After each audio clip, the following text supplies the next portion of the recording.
Tourist family மே 1க்கு release ஆக போகுது. ரொம்ப எக்ஸைட்டடா இருக்கேன். இது என்னோட 2வது படம்.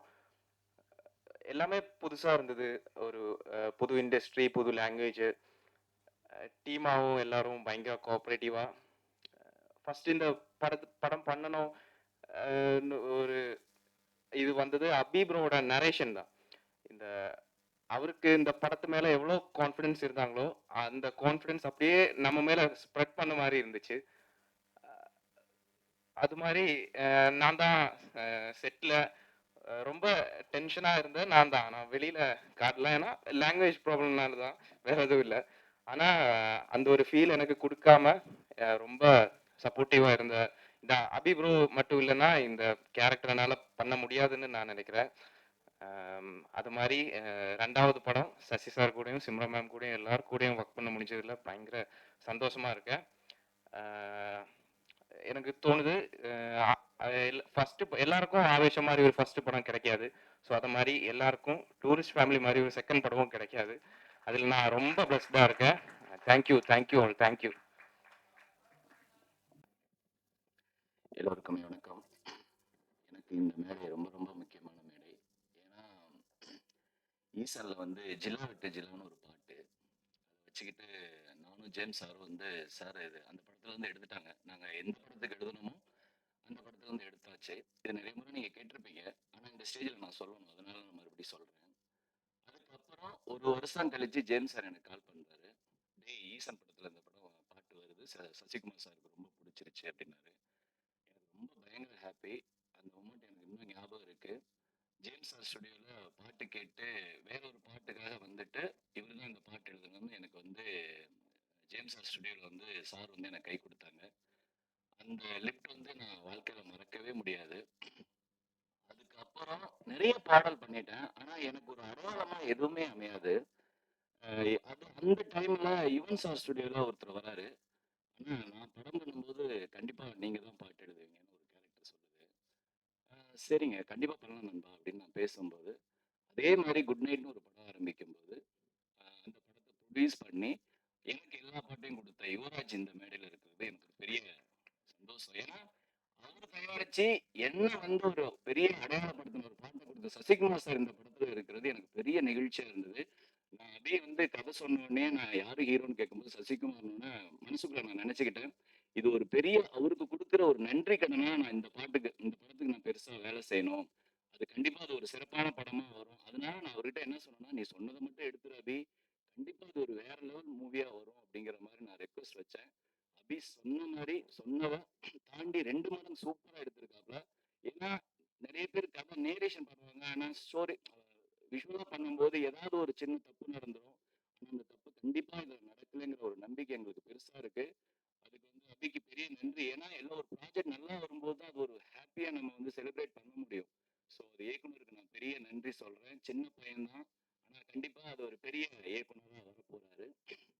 ஸோ சசிகுமார் சார் இதுல இருக்கிறதுல எங்களுக்கு பெரிய ஹாப்பி. அது எனக்கு தனிப்பட்ட முறையில பயங்கர ஹாப்பி. அதே மாதிரி யுவராஜோட இன்னொரு ப்ரொடியூசர்ஸ் மகேஷ், அவர் வந்து ஒரு முறை குட் நைட்டுக்கு ஒர்க் பண்ணும்போது என்னை பார்த்துட்டு 3 பாட்டு முடிச்சிட்டோம் அப்ப அண்ணா நீங்க என்னென்ன பாட்டு பண்ணிருக்கீங்க அப்படின்னு. அவருக்கு வந்து என்னன்னா இதுலதான் ஃபர்ஸ்ட் ஆரம்பிக்கிறேன்னு நினைச்சிட்டு இருக்காரு. நான் அதுக்கப்புறம் பாட்டு லிஸ்ட்லாம் சொன்னோன்னு ஓ இத்தனை பாட்டு எழுதிருக்கீங்களா அப்படின்னு ஒரு சப்போர்ட்டா இருந்தார். என்னதான் யுவராஜ் முடிவு எடுத்தாலும் அதுக்கு வந்து ரொம்ப உடந்தே இருந்து சப்போர்ட் பண்ண மகேஷ்க்கு நான் ஒரு பெரிய நன்றி சொல்றேன். அடுத்தது ஷான் ரோல்டன். நான் வந்து அவர் மொட்டை மாடியில ஒரு பாட்டு பாடுவார். அந்த யூடியூப்ல வந்து பயங்கர வைரல். நான் அது பயங்கர ஃபேன். இவரோட எப்படா வேலை செய்வோம், இந்த மாதிரி ஒரு கம்போசருக்கெல்லாம் நம்ம கண்ணிலே பட மாட்டேங்கிறோமே அப்படிங்கிற ஒரு ஏக்கம் எனக்கு இருந்தது. நாங்க வந்து முதல் முறையா தீரன்லயே நாங்க வேலை செய்ய வேண்டியது அது மிஸ் ஆச்சு. நான் அப்படியே கைக்கு வந்தது அப்படியே நம்ம கைவிட்டு போயிடுச்சேன்னு ஒரு சின்ன ஒரு ஏக்கம் இருந்தது. அப்புறம் பொன்குமார் மூலியமா 1947ல வந்து ஒரு 2 பாட்டு முடிச்சோம். அதுக்கப்புறம் வந்து குட் நைட் ஆரம்பிச்சது, யுவராஜ் வந்தாரு, அப்புறம் விநாயக் பேசணும். அப்போ வந்து ஷான் ரோல்டன் மியூசிக்னு சொன்னோன்னே எனக்கு பயங்கர ஹாப்பி. அதுக்கப்புறம் நாங்காலி சில்மாக்கா வேற ஒரு எனக்கு ஒரு பெரிய திருப்பு முனையே கொடுத்தது. அது ரொம்ப ஹாப்பியா நான் ஃபீல் பண்றேன். ஷான் ரோல்டன் ஐயா வந்து அவரோட வேலை செய்யறதே வந்து பயங்கர ஹாப்பியா இருக்கும். நான் வந்து நாங்க செய்யற பாட்டு வந்து பாட்டு முடிச்சுட்டு பேசுற விஷயங்கள் அவரை நான் வந்து அதிகமா ரசிச்சது. அவரோட ஸ்பீச்சுக்கு வந்து நான் பயங்கர ஃபேன். அவ்வளோ விஷயங்களை நான் கேதர் பண்ணியிருக்கேன். நான் எப்பயுமே அவர் என்ன பேசினா ஐயா பாட்டு அப்புறம் எழுதிக்கலாம், நீங்க முதல்ல பேசுங்க அப்படிங்கிற மாதிரி அவர் அந்த மூடுக்கு ஒரு எப்படி ஒரு 1 ஹவர் பேசிட்டு அதுக்கப்புறம் தான் பாட்டுல உட்காருவோம். சில நேரம் பாட்டு முடிச்சுட்டு உட்கார்ந்து பேசுவோம். எனக்கு அந்த பேச்சு வந்து சில நேரம் வந்து என்னால போக முடியாது கம்போசிங்க்கு. அது மிஸ் ஆகும்போது நான் வந்து கம்போசிங் கூட எனக்கு ஃபீலா இருக்காது. ஐயா பேசுற டைம் நான் மிஸ் பண்ணிட்டேன் அப்படிங்கிறது தான் அடிக்கடி நான் சொல்லியிருக்கேன். ரொம்ப ரொம்ப ஹாப்பியா இருக்கு. இந்த $1,000,000க்கு இது ஒரு ஹேட்ரிக் படமா கண்டிப்பா அமையும். குட் நைட் லவ்வருக்கு நீங்க பெரிய ஆதரவு கொடுத்தீங்க. கண்டிப்பா டூரிஸ்ட் ஃபேமிலி உங்களுக்கு பணம் வர்றதுக்கு முன்னாடி நிறைய டாக் இருக்கு. அதே மாதிரி வந்ததுக்கு அப்புறம் ஒரு பெரிய பேச்சை உருவாக்குங்கிற ஒரு நம்பிக்கை இருக்கு. கண்டிப்பா இந்த படத்தை தயாரிச்ச யுவராஜ் மகேஷுக்கு பெரிய நன்றிகள். எல்லாருக்கும் ஒரு நினைவு படமா கண்டிப்பா இது இருக்குங்கிற ஒரு பெரிய நம்பிக்கை இருக்கு. நன்றி.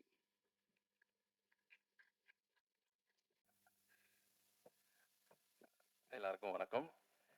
ஸோ இது 3வது படம், good night lover and tourist family எங்களோட காம்பினேஷனில். ஸோ 2 பெரிய நல்ல ஹிட் படம் கொடுத்துருந்தோம். ஸோ இதுவும் டெஃபினட்டாக ஒரு நல்ல ஒரு படமாக இருக்கும்னு நம்புகிறேன். எல்லாருக்கும் வந்திருக்க எல்லாருக்கும் ரொம்ப தேங்க்ஃபுல். அண்ட் ஃபர்ஸ்ட் தேங்க்ஸ் வந்து சசிகுமார் சாருக்கு. ஸோ இவ்வளோ பெரிய டைரக்டர் அவர், ஒரு பெரிய ஒரு ஆர்டிஸ்ட்டு. ஸோ அவர் வந்து எங்களோட ப்ராஜெக்டில் வந்து சைன் ஆகி பண்ணது வந்து ரொம்ப பெரிய ஒரு கிரெடிட் எங்களுக்கு. ஸோ அதே மாதிரி எங்களோட கம்பெனியில் சார் வந்து சேர்ந்து படம் பண்ணிட்டு ஒரு ஹிட் மூவி கொடுப்பாரு. ஸோ அதுக்கப்புறமா அடுத்த நிறைய லைனப்ஸ் வந்து எங்களோட கம்பெனியில் எம்ஆர்பியில் இருக்குது. ஸோ அதெல்லாம் பார்க்கும்போது சாருக்கும் வந்து இப்படி ஒரு நல்ல கம்பெனியில் நம்மளும் வேலை பார்த்தோம் அப்படிங்கிற ஒரு ஒரு ஹாப்பினஸே நாங்கள் டெஃபினெட்லி சாருக்கு கொடுப்போம். அண்ட் டூரிஸ்ட் ஃபேமிலியை பொறுத்த வரைக்கும் ஒரு யுவராஜோ நானோ அப்படிங்கிறது மாதிரி மட்டுமே கிடையாது. ஸோ இது வந்து டோட்டலி வந்து ஒரு ஒரு ஒரு டீம் எஃபர்ட் தான். இந்த டூரிஸ்ட் ஃபேமிலி எப்படி ஸ்டார்ட் ஆச்சு அப்படின்னு இருக்கும்போது வந்து டீமில் வந்து பாலா அவர் வந்து கதை கேட்பாரு. கதை கேட்டு ஸோ அவருக்கு அந்த கதையை ரொம்ப பிடிச்சதுக்கப்புறமா அவர் யுவராஜ் கிட்ட வந்து அந்த கதையை எடுத்து கொண்டு போனார். ஸோ எடுத்து கொண்டு போனதுக்கப்புறமா ஒன் ஃபைன் டே வந்து யுவராஜ் வந்து என்கிட்ட இப்படி ஒரு கதை கேட்டீங்க, கேட்டு பார்க்குறீங்களா அப்படின்னாரு. அபி வந்தாப்புல. அபிகிட்ட வந்து நான் ஃபர்ஸ்ட் கேட்டேன், என்னடா வயசு என்னடா உனக்கு அப்படின்னு. 22 அப்போ 24 23 சொன்னேன் நினைக்கிறேன். 23 அப்படின்னா சரிடா கதை சொல்லு அப்படின்னு சொன்னோன்னு ஃபர்ஸ்ட் ஹாஃப்லேயே வந்து நான் அப்படியே ஒரு இன்டர்வல் பார்த்து வர சொன்னேன். அப்படி எனக்கு ஸ்டன் ஆகிட்டேன். நான் பயங்கரமாக இருக்கு அது அப்படின்னு சொல்லிட்டு பயங்கரமாக என்ஜாய் பண்ணேன். இதுவே படம் முடிஞ்சதுக்கு அப்புறமா அபிகிட்ட வந்து அவ்வளோ ஆத்மார்த்தமாக எனக்கு அப்படியே பிடிச்சிருந்துச்சு. ரொம்ப ரொம்ப சோல்ஃபுல்லாக இருந்தது அவனோட கதை, அவனுக்கு சொன்ன விஷயங்கள் எல்லாம். இப்போ மோகன் சார் சொன்ன மாதிரி தான் என்னன்னா அந்த படத்தையே பார்த்த மாதிரி சொல்லிடுவோம். இப்போ நீங்கள் ட்ரெய்லர் பார்த்த எல்லாமே இவன் கதை சொல்லும் போதே அப்படியே டீட்டெயிலாக சொல்லிட்டேன் எல்லாத்தையுமே. ஸோ அதில் வந்து அந்த என்ன என்ன என்ன கண்டென்ட் எவ்வளோ சொல்லியிருந்தாலும் அந்த கண்டென்ட்டை கரெக்டாக இந்த படத்துல வந்து எடுத்து கொடுத்துருந்தோம். ஸோ அதுக்கு பின்னாடி வந்து அவ்வளோ சப்போர்ட்ஸ் இருந்துச்சு. டீமாவே இப்போ விஜய் கிரியேட்டிவ் ப்ரொடியூசர் விஜய் இருக்கிறாரு, அப்புறம் ஹரீஷ் இருக்கிறாரு, யுவராஜ் எல்லாருமே ஒரு பெரிய ஒரு டீமாக இருந்து இந்த டூரிஸ்ட் ஃபேமிலியை வந்து ஒரு பெரிய ஒரு படமாக நாங்கள் எங்களோட கம்பெனியில் வந்து கொடுத்துருக்குறோம். ஸோ இது வந்து நிஜமாக சொல்லணும்னா நிறைய பேர் சொல்லுவாங்க ஒரு ஒரு ஃபேமிலியாக எடுத்தோன்னே. நிஜமா இந்த டூரிஸ்ட் ஃபேமிலியை வந்து நாங்கள் எல்லாருமே ஒரு ஃபேமிலியாக சேர்ந்து நின்று ஒன்றா நின்று எடுத்த படம் தான் இந்த டூரிஸ்ட் ஃபேமிலி. ஸோ மே 1 இந்த டூரிஸ்ட் ஃபேமிலியை வந்து உங்கள் எல்லாருக்கும் சமர்ப்பணமாக உங்கள் ஃபேமிலிக்கு வந்து சேர்ற மாதிரி இந்த ஒரு படம் இருக்கும். ஷான் சார், ஷான் ஐயா வந்து எனக்கு எப்போவுமே வந்து அவரோட மியூசிக் பாட்டு கேட்டதுக்கு அப்புறமா எப்படி மியூசிக் பண்ணியிருக்காரு, எங்கே அந்த எமோஷன்ஸை எவ்வளோ சூப்பராக பண்ணியிருப்பாருங்கிறது உங்கள் எல்லாருக்குமே தெரியும். ஸோ அதே மாதிரி நானும் எக்ஸ்பெக்ட் பண்ணிட்டு இருந்தேன். ஸோ என்ன என்ன எப்படி வரப்போகுது அப்படின்னு சொல்லிட்டு ரீ ரெக்கார்டிங் அது எல்லாமே சூப்பராக இருந்துச்சு. ரொம்ப 2-3 சீன்ஸ் எல்லாம் வந்து நமக்கு ரொம்ப ரொம்ப கனெக்ட் ஆன மாதிரி ஒரு ஃபீல் இருக்கும். அது நீங்கள் படம் பார்க்கும்போது டெஃபினட்டாக அவங்க எல்லாருக்குமே அது தெரிய வரும்.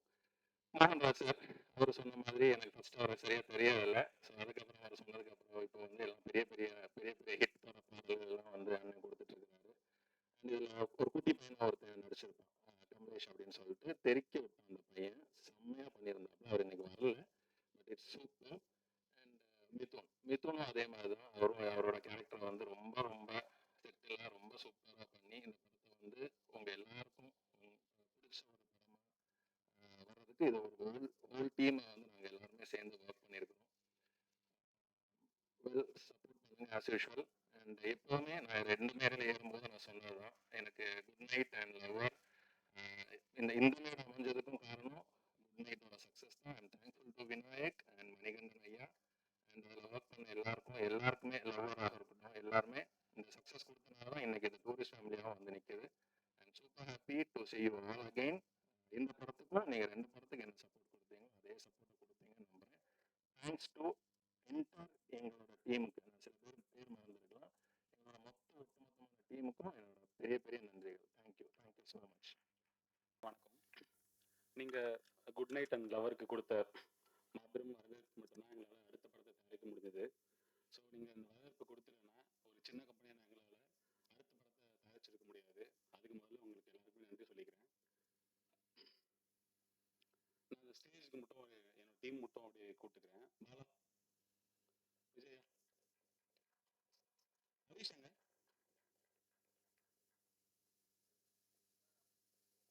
ஹரிஷங்க, வெங்கட், நாரன் சார் இருக்காரா?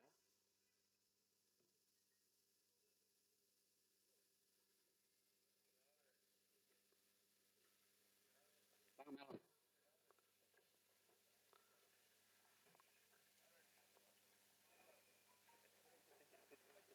அப்படி இப்படி இருந்துருங்க. யாருக்கும் தெரியாது.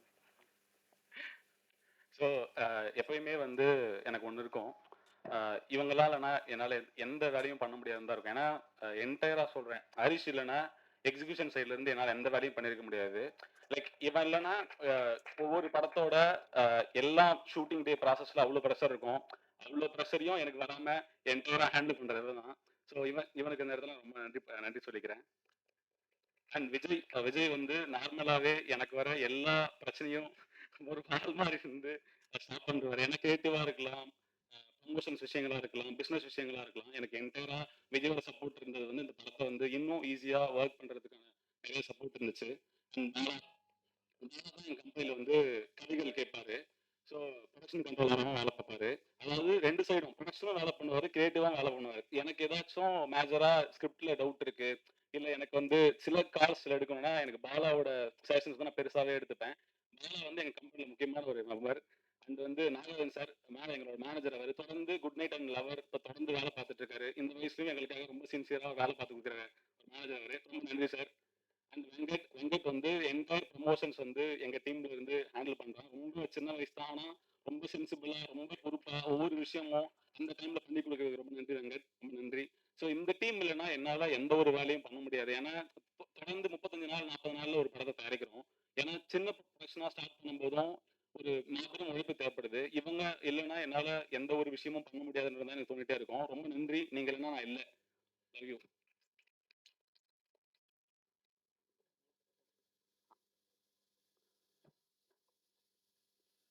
ஸோ நான் ரொம்ப நேரம் டைம் எடுத்துக்கல. ஸோ இங்கே இருக்கவங்க எல்லாருமே ரொம்ப முக்கியமானவங்க. அபி வந்து ஒரு 23 24 வயசு பையன். ஆக்சுவலி அவனோட ஃபர்ஸ்ட் டைம் நரேஷன் நான் கேட்கும்போதே ஒரு 5 நிமிஷம் தான். ஃபர்ஸ்ட் டைம் வந்து கதையை ஆரம்பிச்சு 5வது நிமிஷம் ஒரு மொமெண்ட் வரும். அந்த மொமெண்ட் வந்ததுமே நான் முடிவு பண்ணிட்டேன், அந்த படம் நான் கண்டிப்பாக பண்ணுறேன்னு சொல்லிட்டேன். ஸோ அன்னைக்கு வந்து நான் என்ன நினச்சனோ, நான் உங்ககிட்ட வரைக்கும் சொன்னதில்லை, நான் என்ன நினச்சனோ அந்த படம் என்ன வரணும்னு நினச்சனோ அதை ரொம்ப அசாத்தியமாக பண்ணி முடிச்சிருக்கான். இந்த வயசுல இவ்வளோ பெரிய எஃபர்ட் நான் பார்த்ததே இல்லை. நேற்று நைட்டு ஆல்மோஸ்ட் ஒரு 2 மணி வரைக்கும் கூட ட்ரைலரில் ஒர்க் பண்ணி கொடுத்துட்டு இருந்தான். ஸோ இந்த ஏஜ்ல இவ்வளோ பெரிய எஃபர்ட் உழைப்பு இருக்குல்ல, அது ரொம்ப ஈஸியாக பண்ண முடியாது. ஸோ அதை பண்ணுறதுக்கான விஷயங்கள் வந்து உங்களுக்கு பெருசாக இருக்குடா, நீ பெருசாக வருவ எனக்கு தெரியும். ஏன்னா நான் உங்ககிட்ட மூஞ்சிக்கு நேராக போயிருந்ததில்லை, உண்மையாக சொல்கிறேன். ரொம்ப ஆனஸ்டாக ரொம்ப சூப்பராக ஒர்க் பண்ணியிருக்கேன். ரொம்ப பெரிய ஒர்க்குடா. இந்த படம் வந்து உனக்கு பெரிய இடத்த கொடுக்கும். இந்த இண்டஸ்ட்ரியில் உன்னை வந்து எல்லாரும் கண்டிப்பாக தேடுவாங்கன்னு நம்புறேன். சசிகுமார் சார், நீங்கள்னா இந்த படத்தை நாங்கள் எப்படி சார் பண்ணியிருப்போம்? ஏன்னா எங்களுக்கு இந்த இந்த ஒரு ஏஜ் கேட்டகரியில் நாங்கள் எழுதும்போது ஒரு அப்பா ரோல் பண்ணணும்னு முடிவு பண்ணும்போதும் எங்களுக்கு வந்து வேற யார்கிட்ட போய் நிற்கணும்னு நினைக்கும் போதும் ஒரே மூஞ்சி தான் ஞாபகம் வந்துச்சு, சசிகுமார் சார். ஏன்னா இந்த படத்தை வந்து எத்தனை பேரால வந்து நாங்கள் சொன்ன கதையை அவ்வளோ கன்வின்சிங்காக புரிஞ்சுக்கிட்டு பண்ணியிருக்க முடியும்னு தெரியல. நீங்களும் எங்களால் அந்த படம் கண்டிப்பாக பண்ணியிருக்க முடியாது சார். ரொம்ப நன்றி சார். மோகன்னா, உங்களோட வரிகளுக்கு நான் பெரிய ஃபேன். எப்பயுமே நான் சொல்றது தான். ஏன்னா எனக்கு வந்து சில பேர் எல்லாம் படங்கள் பண்ண முடியாதுன்னு நினைப்பேன். பரத் என்னோட எடிட்டர், சாந்தோடன் ஐயா, மோகன் ராஜன், நீங்க இல்லைன்னா எங்களால் எப்பயுமே வேலை பண்ண முடியாது. நான் என்ன படம் பண்ணாலும் நீங்க இருப்பீங்கன்னு நினைச்சிட்டே இருப்பேன். அண்ட் வந்து நீங்க ரொம்ப முக்கியமான ஆள்னா அண்டு ஷான் ரோல்டன் தலைவன், நீங்க வந்து என்னால வந்து சில மியூசிக் வந்து உங்களை எல்லாமே எனக்கு நினைச்சு கூட பார்க்க முடியல தலைவா. ஏன்னா எந்த கதைகள் கேட்டாலும் ஃபர்ஸ்ட் வந்து ஷான் ரோல்டன் மியூசிக்கல்லாம் நான் மெயில நினைச்சிட்டு மட்டும்தான் நான் வந்து கதைகளே கேட்பேன். ஸோ வந்து நீங்க இல்லாம இசையை வந்து என்னால் யோசிச்சு கூட பார்க்க முடியல. நீங்க நான் என்ன எதிர்பார்க்கணும் எல்லா படத்துக்கும் அதை விட பெரிய ஒர்க் தான் பண்ணி கொடுத்துருக்கீங்க. ஒரு நாங்காலியா இருக்கட்டும், தேன் சுடராக இருக்கட்டும், இந்த படத்துல வந்து ஒரே வானம், முகைமழை சொல்லிட்டே போகலாம். எல்லா பாட்டுக்குமே நீங்க போடுற எஃபர்ட், இந்த கம்பெனிக்காக நீங்க கொடுக்குற வந்து ஒத்துழைப்பு வந்து ரொம்ப பெருசு தலைவா. நீங்க இல்லைன்னா கண்டிப்பா நான் இல்லை. ரொம்ப நன்றி தலைவா. அண்ட் மகேஷ் என் பார்ட்னர் அவரு. ஸோ வந்து சில பேர் வந்து நான் 2 பேர் சேர்ந்து பண்ணும்போதே நிறைய கிரியேட்டிவ் டிஃபரன்சஸ் எல்லாம் இருக்கும். இப்போ நம்ம வந்து ஒரு ஒரு படம் நம்ம பண்றோம். ஸோ பண்ணும்போதும் இப்போ நான் அது பண்ணலாமா இதை பண்ணலாமான்ற எந்த ஒரு யோசனைக்கும் எந்த ஒரு விஷயத்துக்கும் இடம் கொடுக்காத ஒரு ஆளு. ஏன்னா நான் என்ன நினைக்கிறேனோ அதை அப்படியே பண்றதுக்கு மகேஷ் இல்லைன்னா என்னால பண்ண முடியாது. ஏன்னா 2 படம் முடிச்சிட்டோம், 3வது படம் பண்றோம். எனக்குள்ள சடனா சில விஷயங்கள் தோணும். இன்னைக்கு ஃபர்ஸ்ட் லுக் ரிலீஸ் பண்ணிடலாம்னு சொல்லுவோம். அப்போ வந்து மகேஷ் கோச்சிக்க மாட்டேன்னு சொல்லாம பண்ணிட்டான். அந்த அளவு இது எதுவுமே இருக்காது. மகேஷோட சப்போர்ட் இல்லைன்னா என்னால தொடர்ந்து இயங்க முடியாது. ஏன்னா வந்து இப்ப நான் எனக்கு இருக்க சில தாட்ஸ் அந்த டைம்ல பண்றதுக்கு வந்து மகேஷோட சப்போர்ட் வந்து பெருசா இருந்திருக்கு. ரொம்ப நன்றிங்க. நீங்க இல்ல இல்ல இந்த மேடையில தான் சொல்ல முடியும். நான் வந்து டைரக்டா ஃபேஸ்க்கு நேரால சொல்ற ஆள் இல்ல. ஸோ அதனால இதெல்லாம் நன்றியா எடுத்துக்கோங்க. ஸோ இவங்க இன்னும் நிறைய பேர் இருக்காங்க. பேர் சொல்லப்படாத ஆட்கள் நிறைய பேர் இருக்காங்க. என்னோட எடிட்டர் பரத் வந்து டே நைட்டா ஒர்க் பண்ணி அவர் வந்து இன்னைக்கு வர முடியாம போயிடுச்சு. வேலையில இருக்காரு. ஸோ அவரோட ஒர்க் வந்து ரொம்ப இந்த படத்துல மிக முக்கியமான ஒரு ஒர்க்கா இருக்கும். அவர் பண்ண ட்ரைலரா இருக்கட்டும், அவர் இந்த படத்துக்கு போட்ட எஃபர்ட்டா இருக்கட்டும், அவர் கொடுத்த இந்த இந்த ஒர்க்லாம் வந்து நீங்க பின்னாடி பார்ப்பீங்க. ரொம்ப நல்லா ஒர்க் பண்ணி கொடுத்துருக்காரு. பரத்தை நான் மிஸ் பண்றேன். And thank you Bharath. அப்புறம் இந்த படத்தை பத்தி சொல்லணும். இந்த படம் வந்து எந்த ஒரு விதத்திலையும் யாரையும் கண்டிப்பா டிசப்பாயிண்ட் பண்ணாதுன்றதை மட்டும் நான் இங்க சொல்லிக்கிறேன். நான் ரொம்ப அதிகமாலாம் பேசல. இது ரொம்ப ஆனஸ்டா எங்க டீம் எல்லாம் சேர்ந்து உண்மையான ஒரு உழைப்பை கொடுத்துருக்கோம். இந்த படம் உங்க எல்லாத்துக்கும் சந்தோஷத்தை கொடுக்கும், அன்பை கொடுக்கும். இந்த படம் உங்க எல்லாரையும் பிடிக்கிறதுக்கான எல்லா விஷயங்களும் நாங்கள் பண்ணியிருக்கோம். மே 1ஆம் தேதி படம் ரிலீஸ் ஆகுது. நீங்க பார்த்துட்டு சப்போர்ட் பண்ணி நினைக்கிறேன். நீங்க குட் நைட் லவருக்கு இந்த ஆதரவு கொடுக்கல நான் இங்க இல்லை. திரும்பவும் ரொம்ப நன்றி சொல்லிக்கிறேன். தேங்க்யூ. அப்புறம் வந்து அதான் எல்லாரும் பேர் சொல்லிட்டேன். ஏன்னா வந்து படத்தோட டிஓபி, ஆர்ட் டைரக்டர், அப்புறம் குட்டி பையன் ஒருத்தன் வேலை பண்ணிருக்கான், கமலேஷ்னு ஒரு பையன் பயங்கரமா நடிச்சிருக்கான். அந்த பையன் செம்ம ரவுண்ட் வர போறான். அந்த பையன் வேற யார பேர் சிம்ரன் மேம், அவங்களுக்கும் ரொம்ப நன்றி. இதுங்க இல்ல இல்ல ஆக்சுவலி என்னன்னா எல்லாருக்குமே சொல்றேன். நான் இங்க ஸ்டேஜ்ல இருக்கிறதா உங்க பேரெல்லாம் சொல்லிட்டேன். பிஆர் யுவராஜ் அவர்களுக்கும் ரொம்ப நன்றி. அவர் வந்து ட்ரிப்பில் இருக்காரு. டீம் இருக்காங்க சார். அவர் ட்ரிப் போயிட்டாரு. நான் கூப்பிட்டேன் வரல. அவருக்கும் நன்றி. சரிங்க சார். அதான் சார். ஸோ இந்த படம் வந்து உங்க எல்லாத்துக்கும் பெரிய சந்தோஷத்தை விதைக்கும் நான் நம்புறேன். இந்த டூரிஸ்ட் ஃபேமிலி உங்க எல்லாருக்கும் பிடிச்ச மாதிரி பண்ணிருக்கோன்ற நம்பிக்கையில நாங்க படத்தை மே 1ஆம் தேதி ரிலீஸ் பண்றோம். பார்த்து பெரிய சப்போர்ட் பண்ணுங்க. மறுபடியும் நன்றி. இயக்குனர் திரு அபிஷன் ஜீவன் அவர்கள் அன்புடன் பேச அழைக்கிறேன்.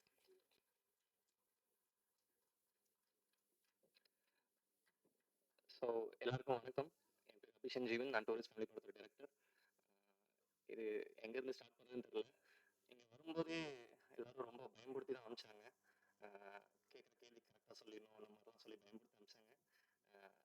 முதல்ல நான் எனக்கு எங்கேருந்து ஆரம்பிக்கிறதுன்னு தெரியல. ஸ்கூல் படிக்கிறதுலேருந்து ஃபில்ம் மேக்கிங் மட்டும்தான் எனக்கு தெரியும்னு சொல்லி நம்பி வாழ்ந்துகிட்டு இருந்தேன். ஒரு பாயிண்ட்டுக்கு மேலே யார்கிட்டையும் ஒர்க் பண்ணதில்லை.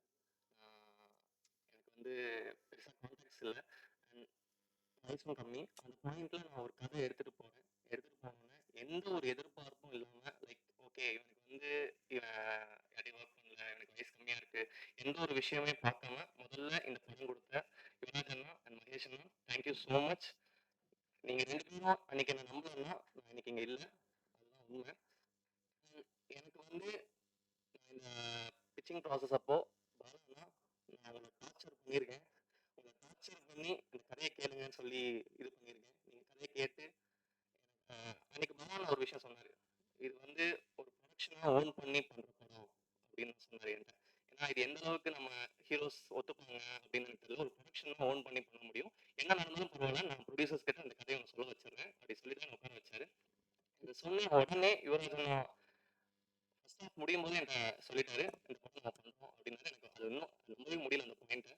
ஸோ அங்கே இருந்து அடுத்த கட்டம் நாங்கள் போகும்போது ஹீரோஸ் அப்படின்னு வரும்போது நாங்கள் சசிகுமார் சார்கிட்ட போனோம். சசிகுமார் சார் வந்து கதை சொல்லும்போது எனக்கு எந்த ஒரு ரியாக்ஷனுமே கொடுக்கல. லைக் ஒரு ரியாக்ஷன் கொடுக்கல. நானும் அப்படி சொல்றேன், இப்படி சொல்றேன். ஏன்னா இது வரைக்கும் என்கிட்ட வந்து எல்லாரும் சொன்னதுன்னா, நீங்க நரேஷன் நல்லா பண்றீங்க அப்படின்னு சொன்னாங்க. அந்த கான்ஃபிடன்ஸ் தான் நான் போய் சசி சார்கிட்ட நரேட் பண்ணேன். ஸோ நான் போன உடனே சார் இப்படி ஓப்பன் பண்ண அப்படி அப்படின்னு சொல்லி ஆரம்பிக்கிறேன். அவர் நானும் கத்துறேன், பாடுறேன், ஆடுறேன். அவர் அசரவே இல்லை. சரி என்ன அவர் இதுக்குமே சிரிக்க மாட்டேங்கிறாரு அப்படின்னு சொல்லிட்டு ஒரு பாயிண்ட்ல படத்துல ஒரு பயங்கரமான காமெடி சீன் இருக்கு. இது வந்து சிரிக்காத ஆளே கிடையாது. இந்த ஜோக்கு எப்படி சிரிச்சுதான் ஆகணும் அப்படின்னு சொல்லிட்டு நான் ஃபுல் கான்ஃபிடன்ஸ் அப்படியே சொல்றேன். பண்ணி ஓப்பன் பண்ணி நடக்குது சார் அப்படின்றாரு. சிரிப்பு. எனக்கு அங்கேயே வந்து ஒரு செகண்ட் சரி ஓகே இவருக்கு பிடிக்கலையா என்ன அப்படின்னு தெரியல. நான் அதுக்கப்புறம் வந்துட்டேன். ஈவினிங் கொஞ்சம் டல்லாக தான் இருந்தேன். அப்போ யோகா கால் பண்ணாரு. சசி வந்து ஓகே சொல்லிட்டாரு அப்படின்னாரு. எனக்கு தகவல் புரியல. ஓகே இதெல்லாம் நடக்குதா உண்மையிலேயே அப்படின்னு சொன்னேன். அங்க இருந்து அடுத்த கட்டம் அதாவது ஒரு டீமை செட் பண்ணி கொடுக்குறது அது இருக்குல்ல. அது வந்து எனக்கு இப்போ டூரிஸ்ட் ஆன டீசர் வந்து பயங்கர ரீச் ஆச்சு. அது வந்து கொண்டு போய் சேர்க்கறதுக்கு காரணம் இப்படி ஒரு ப்ரொபோசல் அது நடந்திருக்காரு. எனக்கு எல்லாமே டீம்ல இருந்து எல்லாமே பெஸ்ட் மட்டும் தான் கொடுத்துருக்காங்க. Starting with Sean sir. Sean sir உங்களோட மியூசிக் இல்லைன்னா இந்த படம் கிடையாது. அது வந்து நான் எல்லா இடத்துலயும் சொல்லுவேன். இந்த படத்துல எனக்கு என்ன அப்ரிசியேஷன் வந்ததோ அது 50% நான் ஷான் சாருக்கு கண்டிப்பா நான் கொடுத்துருவேன். நான் பயங்கரமான ஒரு ஒர்க் இந்த படத்துல பண்ணியிருக்காரு. சாரோட பெஸ்ட் ஆல்பமா இது கண்டிப்பா இருக்கும். அண்ட் மோகன்னா உங்க லிரிக்ஸ் எனக்கு நிறைய டைம் வந்து சிலுத்து போயிருக்கு நீங்க சொல்றதெல்லாம் கேட்டு. சில டைம் புரியாமலும் இருந்திருக்கு. இந்த முகை மலைன்ற மேட்டர்லாம் எனக்கு என்னன்னே புரியல. ஸோ பேசிட்டு இருக்கும்போது ஷான் சார் வந்து டியூன் போடுறாரு. அப்படின்றாரு. ஸோ இவங்க ரெண்டு யோசிச்சுக்கிட்டே இருக்காங்க. இதுக்கு என்ன வார்த்தை என்ன வார்த்தை அப்படின்றாங்க. டக்குன்னு மோகன்னா ஐயா முகைமலை செம்மையா இருக்குல்ல அப்படின்னா ஷான் சார் சூப்பர் முகைமலை சூப்பர் அப்படின்றாங்க. முகைமலை என்னது அப்படின்னு சொல்லிட்டு நான் சார் இந்த முகைமலைன்னா என்ன சார் அப்படின்னா அப்பதான் சொல்றேன் முகைமலைன்னா மொட்டு மலை அப்படின்றாங்க. அதாவது அந்த மொட்டு மலையில அவர் நனையிறாரு அப்படின்றாங்க. ஆஹா அருமையா இருக்கே அப்படின்னு சொல்லிட்டு எனக்கு இந்த மாதிரி நிறைய விஷயங்கள் வந்து ஒரு தமிழ் டீச்சர்ஸ் இருக்காங்க இல்லையா, அவங்க கூட இருக்கிற மாதிரி தான் இருக்கும். அது நிறைய விஷயங்கள் கற்றுக் கொடுப்பாங்க. எனக்கு சில விஷயம் எனக்கு தெரியலையே அப்படின்றதெல்லாம் இல்லை. எனக்கு எல்லாமே கற்றுக் கொடுப்பாங்க. ஷான் சார் வந்து எனக்கு எந்த அளவுக்கு கம்ஃபர்டபுள்னா நான் அவர்கிட்ட என்ன வேணா கேட்கலாம். சார் இது என்ன சார் ஒண்ணுமே இது இல்லை அப்படி புரியலையே சார் அப்படின்னு கூட அவர் வந்து எனக்கு சில விஷயங்கள் படி இவ்வளவுதான் படி அவர் வந்து இவ்வளவுக்கும் அவர் பண்ண அச்சீவ்மெண்ட்டே கிடையாது. அப்படி இருந்தும் நான் ஒரு டெபியூட்டன்ட் பட் ஸ்டில் அவர் வந்து என்னை வந்து ஒரு பெரிய டேரக்டர் மாதிரி தான் ட்ரீட் பண்ணுவார். ஸோ அது Sean sir thank you I love you so much sir. அடுத்ததான் Simran ma'am. Simran ma'am thank you. உங்களை மாதிரி ஒரு சீனியர் ஒர்க் பண்ணது ரொம்ப சந்தோஷமா இருக்கு. மிதுன் அண்ட் கமலேஷ். ஸோ உங்க ரெண்டு பேரோட பர்ஃபார்மன்ஸ் பார்த்து நான் சீரியஸாகவே பயங்கரமாக மிரண்டு போயிட்டேன். ஒரு முக்கியமான படத்துல ஒரு முக்கியமான போர்ஷன் வரும். ஒரு ஒரு 15 நிமிஷத்துக்கு ஒரு போர்ஷன் வரும். அந்த இடத்துல மிதுன் பயங்கரமா இருந்துச்சு. சசிசேகர் கூட போட்டி போட்டு நடிச்ச ஒரு மொமெண்ட் அது. அது சூப்பரா இருந்துச்சு. நெக்ஸ்ட் சாரி என்னோட டீம் மட்டும் நான் டக்குன்னு கூப்பிட்டுக்கிறேன். என்னோட டைரக்ஷன் டீம் மட்டும் கொஞ்சம் இங்க வந்துருங்க. சீக்கிரம் வாங்க.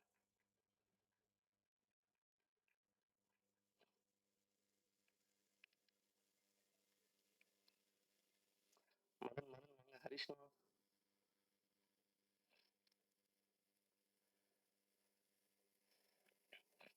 ஸோ இதெல்லாம் தான் என்னோட டைரக்ஷன் டீம்.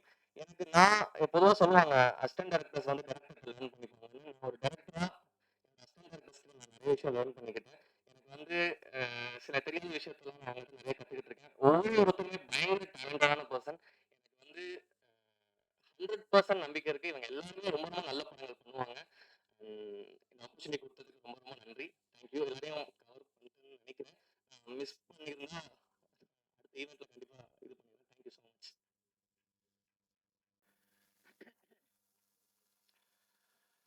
வந்திருக்கும் அனைவருக்கும் என்னுடைய பணிவான வணக்கங்கள். இது வந்து 3வது முறை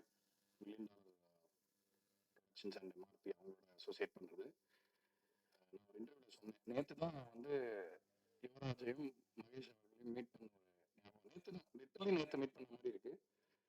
ஆனால் வந்து அதுக்குள்ள 3வது படம் பண்ணி முடிச்சிட்டோம். நிறைய அதுக்குள்ள நிறைய ஒரு அதாவது கிரியேட்டிவிட்டி ரிலேட்டடாக நிறைய ஒரு பெரிய ட்ராவல் சினிமா எப்படி இருக்கணும் எந்த மாதிரி படங்கள் வரணும் ஒரு லாங் ஜேர்னி மாதிரி தோணுது. பட் ரொம்ப ஷார்ட் டைம்ல நடந்த மாதிரி இருக்கு.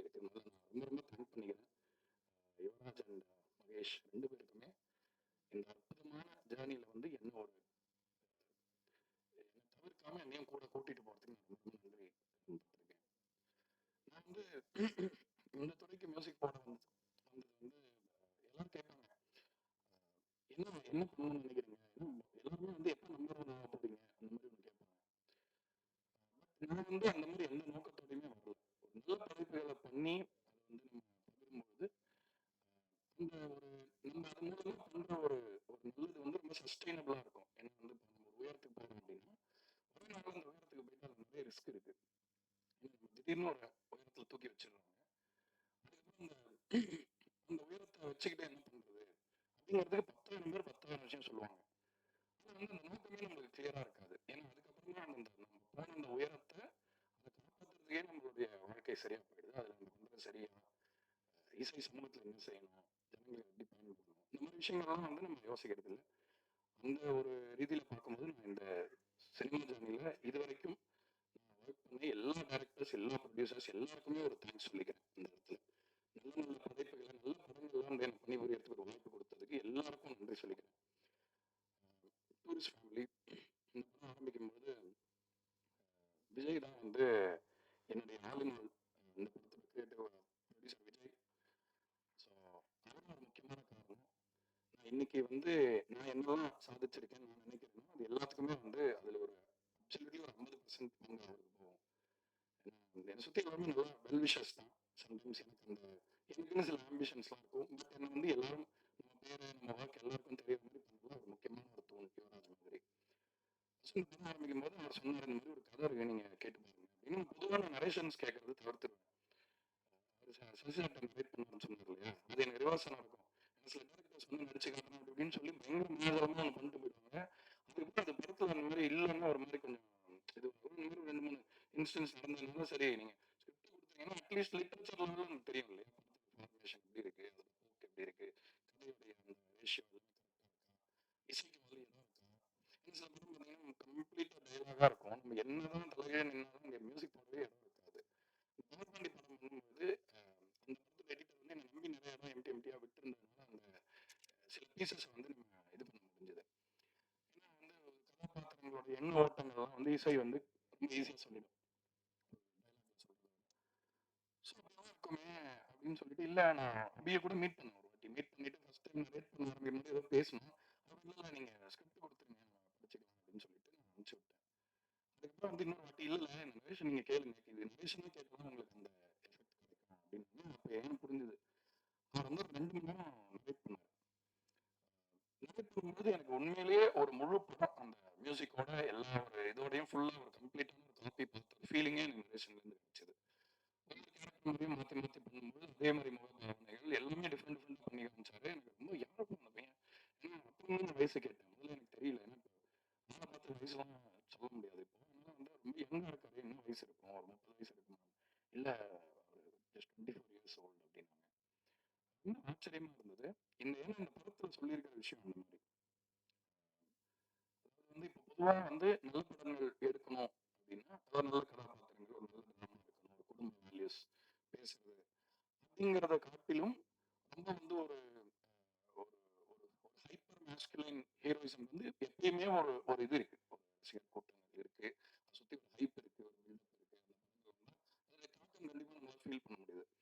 ஆனால் ஒரு முதல் படம் எடுக்கும் பொழுது இவ்வளோ ஒரு பொறுப்புணர்ச்சியோட ஒரு மாதிரி ஒரு அதாவது ரசிகர்களுக்கு உண்மையா பண்றது என்னங்கிறத நான் சொல்றேன். அதாவது வந்து ஒரு நம்ம ஒரு கட்டமைப்புக்குள்ள இயங்குறது வேற, ஆனால் ஒரு டேரக்டரா என்னோட வாய்ஸ் என்ன அப்படின்னு ஒரு ஃபர்ஸ்ட் படத்துலேயே நிறைய டேரக்டர்ஸ்க்கு தெரியுமான்றது டவுட் தான்.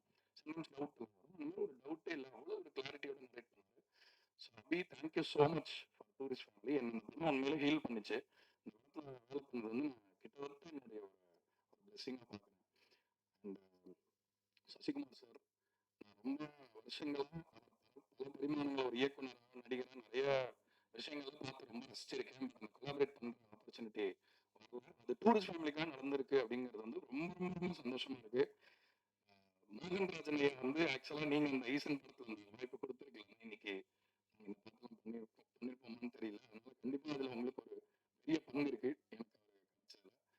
அந்த அந்த டீசர்ல வந்து அவரோட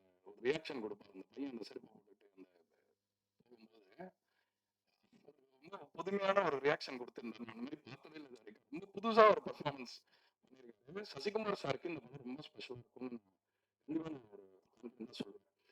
ஏன்னா ஐ திங்க் சில பேர் வந்து நம்ம என்னன்னா இப்போ ஒரு அசெட்ஸ் நம்ம கிட்ட இருக்கும்போது நம்ம என்ன இப்போ அவர் ஏற்கனவே பண்ண சில படங்கள் பார்த்து அதே மாதிரி கதைகள்லாம் சம்டைம்ஸ் போகும். நம்மளுமே வந்து மில்லியன் பண்ணும்போது நம்ம ஒரு மாதிரி அந்த ஒரு டைமென்ஷன் மாற்ற ட்ரை பண்ணுவோம். பட் ஏற்கனவே நம்ம பண்ணி எதாவது ஹிட் ஆயிடுச்சுன்னா அதே மாதிரி தான் கேட்பாங்க.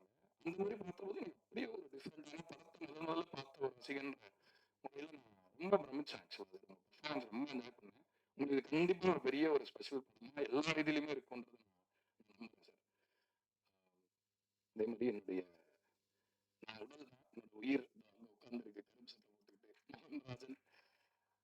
அவருடைய தமிழ் வந்து இந்த காலத்து இளைஞர்களுக்கு வந்து ரொம்ப ஒரு அவசியமான ஒரு விஷயம் அவர் பண்ணிட்டு இருக்காருன்னு நினைக்கிறேன். ஏன்னா வந்து புதுமைன்னு நம்ம என்ன பண்ணுவோம்னா ஆப்போசிட்டா ஏதோ பண்றதுன்னு நினைச்சிட்டு இருக்கோம். புதுமைன்றது ஒரு தொடர்ச்சி தானே இல்லையா? ஏன்னா ஏதாவது ரொம்ப முகைமழைன்னு சொன்னார்ல, அந்த மாதிரி இப்போ ஏதாவது சொன்னா முகைமழையா ரொம்ப வைபா இல்லையா ப்ரோ அப்படி இப்படின்னு வாங்க. நான் கேட்குறேன்னா தமிழ் இண்டஸ்ட்ரியில் படம் பண்ணி ஒரு தமிழ் அழகான தமிழ் வார்த்தை எழுதுறது கூட இங்கே எதுவும் இல்லையா? அதனால அந்த விஷயத்துல என்னோட ஒரு ஸ்ட்ராங்கா அதை நம்பி இல்ல நம்ம வந்து இங்கிலீஷ் எல்லாம் பண்றோம். ஆனா தமிழ் பாடல்களுக்கும் இடம் இருக்கணும். தமிழ் நம்ம காலில் விழணும்ல. ஏன்னா ஒரு செம்மையான மொழியை வந்து நம்ம வந்துட்டு அந்த மொழியே தெரியாம ஒரு ஒரு சின்ன ஒரு ஒரு நான் கூட வித்தியாசமே சொல்லுவேன் அன்பு அப்படின்னு அன்பு ஜாஸ்தியா போயிடுச்சு அப்படின்னு நினைக்கிறேன். ஸோ அந்த மாதிரி ஒரு தமிழ் வந்து இன்னைக்கு நம்ம இளைஞர்கள்ட்ட போய் சரியா ரீச் ஆகலையா என்ன அப்படின்ற ஒரு ஒரு ஒரு விஷயத்த வந்து ஒரு இந்த மாடர்ன் மியூசிக்ல பூர்த்தி பண்றதுக்கு எனக்கு வந்திருக்காரு. யுவராஜ்க்கு நன்றி சொல்லணும். உண்மை பண்ணும்போது நான் எல்லா பாட்டுமே அவர் எழுதிட்டான்னு சொன்னேன். ஏன்னா நான் வந்து அவரை ரசிக்க ஆரம்பிச்சிட்டேன். ஆக்சுவலாக 19% முடிச்சுட்டு ஒரு செம்மையா ஒரு பீஸ் மாற்றி இருக்கு இதை விட்டுறக்கூடாது அப்படின்னு ஒரு இது அதுக்கப்புறம் அதை தொடர்றது வந்து அவ்வளோ சந்தோஷமா இருக்கு. மீட் பண்ணதுனாலே நம்மளுக்கு இந்த ஒர்க் அப்படின்றதே தூக்கி நம்ம மைண்ட்ல அப்படியே வெளியே போட்டுருவேன். ஆனால் நானும் அபி மோகன் ஐயா உட்காருவோம். உட்காந்துட்டு யாராவது சிசிடிவி கேமரா வச்சு ப்ரொடியூசர் எல்லாம் பார்த்தாங்கன்னா ஐயோ இவனை நம்பி அவுட் இருக்கும் அதெல்லாம் அப்படின்னு. ஸோ அவ்வளோ மகிழ்ச்சியா இருக்கும். ஏன்னா வந்து ஆர்ட் வந்து ஒரு மகிழ்ச்சியை வந்து நம்ம ஒரு மகிழ்ச்சி தான் மகிழ்ச்சியை கொடுக்க முடியும். சில பேர் ஜாலியா பார்க்கணும்னு சொல்லிட்டு அப்படியே பதட்டத்திலே உட்காந்துருப்பாங்க. அது எப்படி சந்தோஷத்தை கொடுக்க முடியும்? அந்த மாதிரி நம்ம மகிழ்ச்சியை தான் நம்ம கடத்த முடியும். அந்த கலைன்றது நம்மளோட பர்சனல் அப்சர்வேஷன் தான். இந்த மாதிரி 3 பேர் சேர்ந்து அந்த அப்சர்வேஷனை சேரும்போது வந்து அது ரொம்ப ரொம்ப அருமையான படைப்புகள் கிடைக்கும். அண்ட் நடிச்ச எல்லாருமே சிம்ரன் மேம், இவர் மிதுன் அவ்வளோ அருமையா பண்ணியிருக்காருன்னு சிலரும் சொல்லக்கூடாது. அவ்வளோ ஒரு எக்ஸ்ட்ராடனரியான ஒரு சீன் இருக்கு. ஒரு 15 நிமிஷம் சீன். இவங்கெல்லாம் அவங்களும் போட்டி போட்டு நடிச்சிருப்பாங்க. அந்த சீன் தான் எனக்கு ரொம்ப ஃபேவரட்டான ஒரு சீன். ஒரு பெரிய சீன் ஒன்று வரும். நீங்க ரொம்ப என்ஜாய் பண்ணுவீங்க. அதே மாதிரி நிறைய இயக்குநர்கள் இப்போ பார்த்துட்டு சொன்னாங்க. எல்லாரும் பர்ஃபார்மன்ஸ் ஒவ்வொருத்தரும் சிம்ரன் மேம் இவர் அந்த குட்டி பையன் கமலேஷ் அதெல்லாம் பாடுனா பாடுறான் ஆடுனா ஆடுறான் குதினை குதிச்சிடும் அவங்களுக்கு அவ்வளோ ஒரு துடிப்பான ஒரு ஒரு குழந்தையா இருக்காங்க. ஸோ வந்து இந்த படத்துல நீங்க பார்த்தீங்கன்னா இந்த போஸ்டர்லேயே பார்த்துருவீங்க. குடும்ப வேல்யூஸ் அப்படின்றது வந்து இன்னைக்கு வந்து ஒரு பெரிய விஷயம் மாதிரி பேசுறாங்க. அது முற்றிலும் நான் வந்து அதுக்கு என்னுடைய கண்டனத்தை தெரிவிச்சுக்கிறேன். குடும்பங்கள் தான் வந்து நம்மளுக்கு நல்ல விஷயத்த ஞாபகப்படுத்த முடியும். இப்போ என்னோட குடும்பம் இல்லாமல் நான் இங்கே இருக்க முடியாது. இந்த தொழிலே இருக்க முடியாது என்னால. ஸோ நிறைய பேர் சொல்லுவாங்க குடும்பம் தானே தடுக்குது இதெல்லாம் அப்படின்னு. உண்மையிலேயே அந்த மேலே அன்பு வச்சுக்கிறாங்க. எப்படியாவது உங்களோட அதாவது உங்களுக்கு நீங்க தப்பு பண்றீங்கன்னா முதல்ல அவங்க தான் உங்களை கேள்வி கேட்பாங்க. ஏன் தப்பு பண்றீங்க அப்படின்னு. அப்போ உங்களுக்கு வந்து நல்ல நல்ல நல்ல விஷயங்கள் சொல்லி சோப்படிக்க மாட்டாங்க. அதே நேரத்துல நீங்க உங்க வீழ்ச்சி அடையும் பொழுது நீங்களே ஓகே நான் விழுந்துட்டேன் அப்படின்னு நினைக்கும் போது உங்களை பிடிச்சி தூக்கி இப்படி நிறுத்துவாங்க. குடும்பம்ங்கிறது அது மனுஷங்களுக்கு தேவையில்லையா அப்படிங்கிறத யோசிங்க. குடும்ப படங்கள் வந்து பெரிய வியாபார படங்கள் நீங்க மாறலைன்னா பெரிய ஒரு வேல்யூல வந்து நமக்கு ஒரு கண்டிப்பா ஒரு டெஃபிஷியன்சி வரும். ஜென்சி பசங்க அப்படி இருக்காங்க அப்படி பேசுறாங்க என்ன bro புரியல கிரியலன்றீங்களா? ஏன்னா சினிமாவோட தாக்கம் வந்து கண்டிப்பா அதுல இருக்கு. ஆனா அந்த ஃபேமிலி வேல்யூஸை சினிமால இருந்து கம்ப்ளீட்டா அழிக்கிறது அது வேணும்னு சொல்றது வந்து நம்ம ஒரு இண்டஸ்ட்ரியா நம்ம அதை வந்து கண்டிப்பா நம்ம வச்சுக்கணும். ஸோ அந்த ஒரு ரீசனுக்காக டூரிஸ்ட் ஃபேமிலி வந்து எனக்கு ரொம்ப ரொம்ப ரொம்ப பர்சனலி ரொம்ப நான் ஜெயிக்கணும்னு நான் வேண்டிக்கிறேன். அந்த மாதிரி ஒரு ஒரு விஷயம் நான் இன்வெஸ்ட் பண்ணியிருக்கேன் இந்த படத்துல. ரெண்டாவது விஷயம் வந்து இந்த மனித அதாவது ஒரு தமிழ்ல படம் பேன் இந்தியான்னு சொல்றாங்க எல்லா மொழியிலையும் படம் கொரியன் படம் தான் நம்ம பார்க்கணும். எந்த மாதிரி கொரியன் படத்தை பார்க்கணும்னு யோசிச்சு பாருங்க. அதாவது மொழின்ற அந்த லிமிட்டேஷனுக்குள்ள இல்லாம அந்த மொழியில தான் எடுக்கிறாங்க. அந்த மொழி அந்த அந்த படத்தை லிமிட் பண்ணாம அந்த மொழியை தாண்டி இந்த மனித குடும்பத்துக்கிட்ட பேசுற படங்களை தான் நம்ம எல்லாருமே பார்க்கறோம். எந்த மொழியா இருந்தாலும் நம்ம கவலைப்படாம பார்க்கணும். அந்த ரீதியில டூரிஸ்ட் ஃபேமிலி தமிழ் படமான்னு கேட்டால் எஸ் தமிழ் படம் தான். ஆனால் அதையும் தாண்டி நம்ம மனித குடும்பத்துக்கான அழகான கொண்டாட்டமான அன்பு செய்தியை சொல்ல போகிற மிகச்சிறந்த படமாக இருக்கும். மே வந்து ஒரு ஸ்பெஷலான மாதம், சம்மர் எல்லாம் இருக்கும். ஆனால் எங்களுக்கு கான்ஃபிடன்ஸ் இருக்கு பட் இந்த படம் கண்டிப்பாக கலெக்ஷன் நம்பர்ஸ் அதெல்லாம் படம். ஆனால் ஜனங்கள் ரொம்ப ரொம்ப ரொம்ப கொண்டாட போகிற ஒரு படமாக இது இருக்கும். இதை வந்து நான் ரப்பர் வந்து பார்க்கும்போது ஃபீல் பண்ணுவேன். நீங்கள் வந்து எதுவுமே கவலைப்படாதீங்க, எப்படி இருந்தாலும் ஓகே. இந்த படம் வந்து திரும்ப ஒர்க் ஆகுதுன்றதை நம்ம மக்கள் காட்டிக்கிட்டே இருக்காங்க. அதனால இது இண்டஸ்ட்ரி இம்ப்ரெஸ் பண்ணணும்னா, இந்த மார்க்கெட்ல நம்பர் 1 நம்பர் 2ன்னு சொல்லணும்னு எடுத்த படம் ரசிகர்களை மகிழ்விக்க, அவங்க நெகிழ வச்சு, அவங்க சிரிக்க வச்சு, சந்தோஷப்படுத்தி நல்ல விஷயங்களை கடத்துறதுக்கான படம் தான். அந்த முயற்சியை தான் இந்த டூரிஸ்ட் ஃபேமிலி அமைஞ்சிருக்கு. ஸோ நீங்க தான் இந்த மாதிரி படங்களுக்கு எப்பயுமே ஒரு வாய்ஸ் இல்லாதவங்களுக்கு வாய்ஸா எப்பயுமே இருக்கீங்க. அதனால தமிழ் மீடியா வந்து அந்த விதத்தில் வந்து ரொம்ப ரொம்ப ரொம்ப ரொம்ப பெரிய ஒரு மரியாதையும் நன்றி கடனும் எனக்கு இருக்கு. அதே விஷயத்த இந்த படத்துக்கும் நீங்க செய்யணும். இந்த படத்துல சிங் ஐ மீன் மியூசிக்ல பாடிய பாடகர்கள் பத்தி கண்டிப்பா சொல்லணும். எஸ்பி சரண் சார் ஒரு பாட்டு பாடியிருக்காரு, விஜய் யேசுதாஸ், யுவன் சார் ஒரு பாட்டு பாடியிருக்காரு. ரொம்ப முக்கியமான ஒரு பாட்டு படத்துல ரொம்ப நல்லா வந்திருக்கு. நான் ரொம்ப விரும்புகிற SPB sir, Ilaiyaraaja sir and Yesudas sir 3 பேரோட பசங்க அப்படியே பாடியிருக்காங்க இந்த படத்துல. அது பெரிய பிளஸிங் நினைக்கிறேன் இந்த படத்துக்கு. என்னோட அசிஸ்டன்ட் மனோஜ் கிருஷ்ணன் ஒருத்தர், அவர் வந்து ரொம்ப ரொம்ப வருஷமா எனக்கு ட்ராக் பாடுவாங்க பையன்.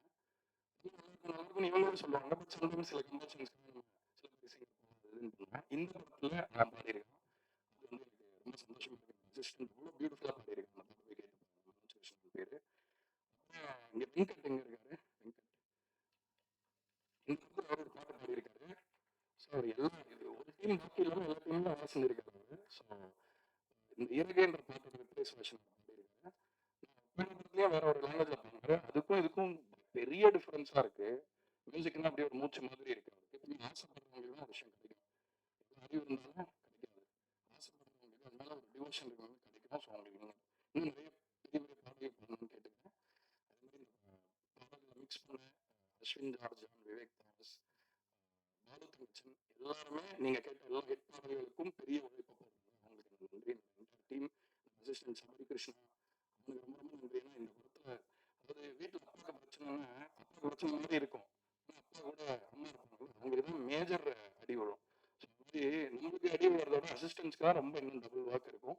ஸோ அதெல்லாம் கொஞ்சம் கூட பொருட்படுத்தாம மிட் நைட் அது இதுன்னு பார்க்காம சின்ன பசங்க பாவம் அவங்களுக்கும் வந்து ரொம்ப அந்த அந்த உழைப்பு போடும்போது சில உடல் ரீதியான கடினங்கள் இருக்கும். ஆனால் துளி கூட எதுவுமே பொருட்படுத்தாம இந்த படத்தில் வச்சிருக்காங்க. இது எல்லாமே எதனால அப்படின்னா அபிஷன்ற ஒரு டைரக்டர் டூரிஸ்ட் ஃபேமிலின்ற ஒரு படத்தை எடுத்துட்டு வந்தாங்க. அந்த படத்துக்கான என்ன ஒரு படம் எல்லா படமும் பண்றாங்க. ஒரே பேஷனோட எல்லா படத்துக்கும் கொடுக்கணும்னு சொல்ல முடியாது. இந்த படம் அது டிசர்வ் பண்ணுது அப்படிங்கிறதுனால ஆசையா ரொம்ப லவ் பண்ணி இந்த படத்தை பண்ணியிருக்கோம். இந்த படத்தை முடிஞ்ச வரைக்கும் பெரிய வியாபார ரீதியான வெற்றி கிடைக்கும் அப்படின்னு நான் நம்புறேன். நீங்க பார்த்துட்டு அதுக்கு தகுதியான படமா இருந்தா இந்த நம்பர் கேம், இந்த நம்பர்ல இருக்கிற லாஜிக், இது இவ்வளவுதான் கலெக்ட் பண்ணணும், அதை அவ்வளவுதான் கலெக்ட் பண்ணணுன்றதெல்லாம் உடச்சு ஒரு புது சரித்திரம் நம்ம படிக்கிறதுக்கு நீங்க ஒருத்துணையா இருக்கணும்னு கேட்டுக்கிட்டு நன்றி சொல்லிக்கிறேன். எல்லோருக்கும் வணக்கம். நாங்கள் முதல் ஸ்டேஜ் ஏறும்போது சீக்கிரம் முடிஞ்சிடும், எல்லாம் கொஞ்சம் கொஞ்சமாக தான் பேசுவாங்கன்னு நினச்சேன். நான் நினச்சது ஏன்னா அவங்க ஷூட்டிங்கில் அவ்வளோவா பேச மாட்டாங்க, ஒர்க்கில் அவ்வளோவா பேச மாட்டாங்க. ஆனால் இவ்வளோ நேரம் பேசுவாங்க. எனக்கே என்னடா நம்ம கொஞ்சமாக தான் பேசுவோம் போலுக்கு, நிறைய பேசுகிறோம் போலுக்கு அப்படின்றத பார்க்கும்போது ஒவ்வொருத்தருக்கும் எனக்கே ஆச்சரியமாக இருந்தது.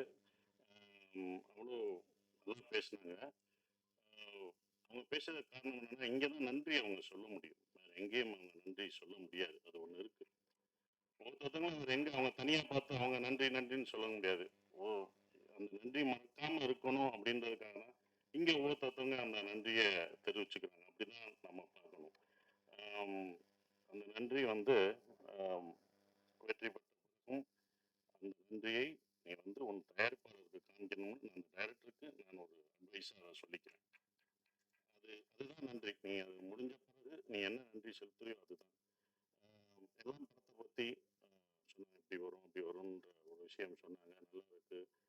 அதெல்லாம் நம்பிக்கை தான், எல்லாருக்கும் இருக்கிற நம்பிக்கையில தான் அவங்களும் அந்த நம்பிக்கையில ப்ரொடியூசர் அந்த நம்பிக்கை வச்சிருந்தாரு. அந்த நம்பிக்கை நிறைவேற்றிய டைரக்டருக்கு அவ்வளோ வாழ்த்து சொல்லும்போது இன்னும் சந்தோஷமா இருக்கு. என்ன நினைச்சு ஒரு ப்ரொடியூசர் தான் ஒரு படத்தை பார்த்துட்டு இது நல்லா இருக்கு எனக்கு திருப்தின்னு சொல்லணும்.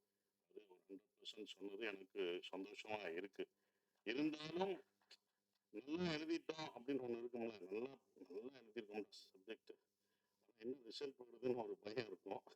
அந்த பயத்தோட இருக்க மாணவனா மே 1 அந்த ரிசல்ட்டுக்காக மக்களும் நீங்களும் கொடுக்க போற அந்த ரிசல்ட்டுக்காக காத்துக்கிட்டு இருக்கோம். அதுதான் நான் காத்துட்டு இருக்கேன்.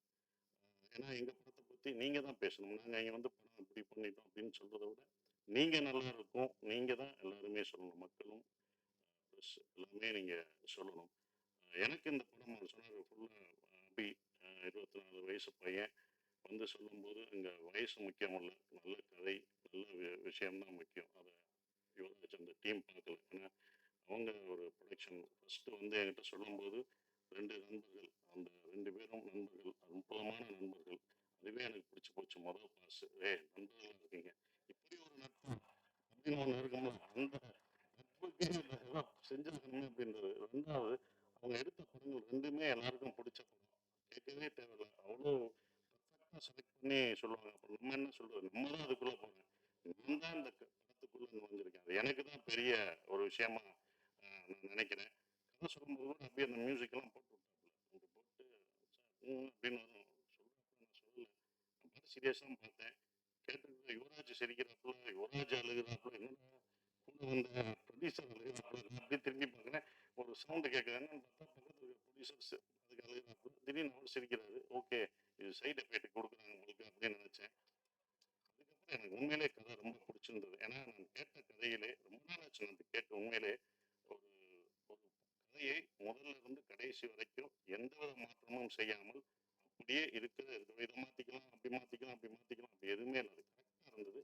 அது கரெக்டாக தான் எடுத்திருக்காங்க, எந்த ஒரு மாற்றம் இல்லாமல் செஞ்சது தான் இது அபியோட இந்த டைரக்டரோட வெற்றியாக நான் நினைக்கிறேன். அது ஒன்று.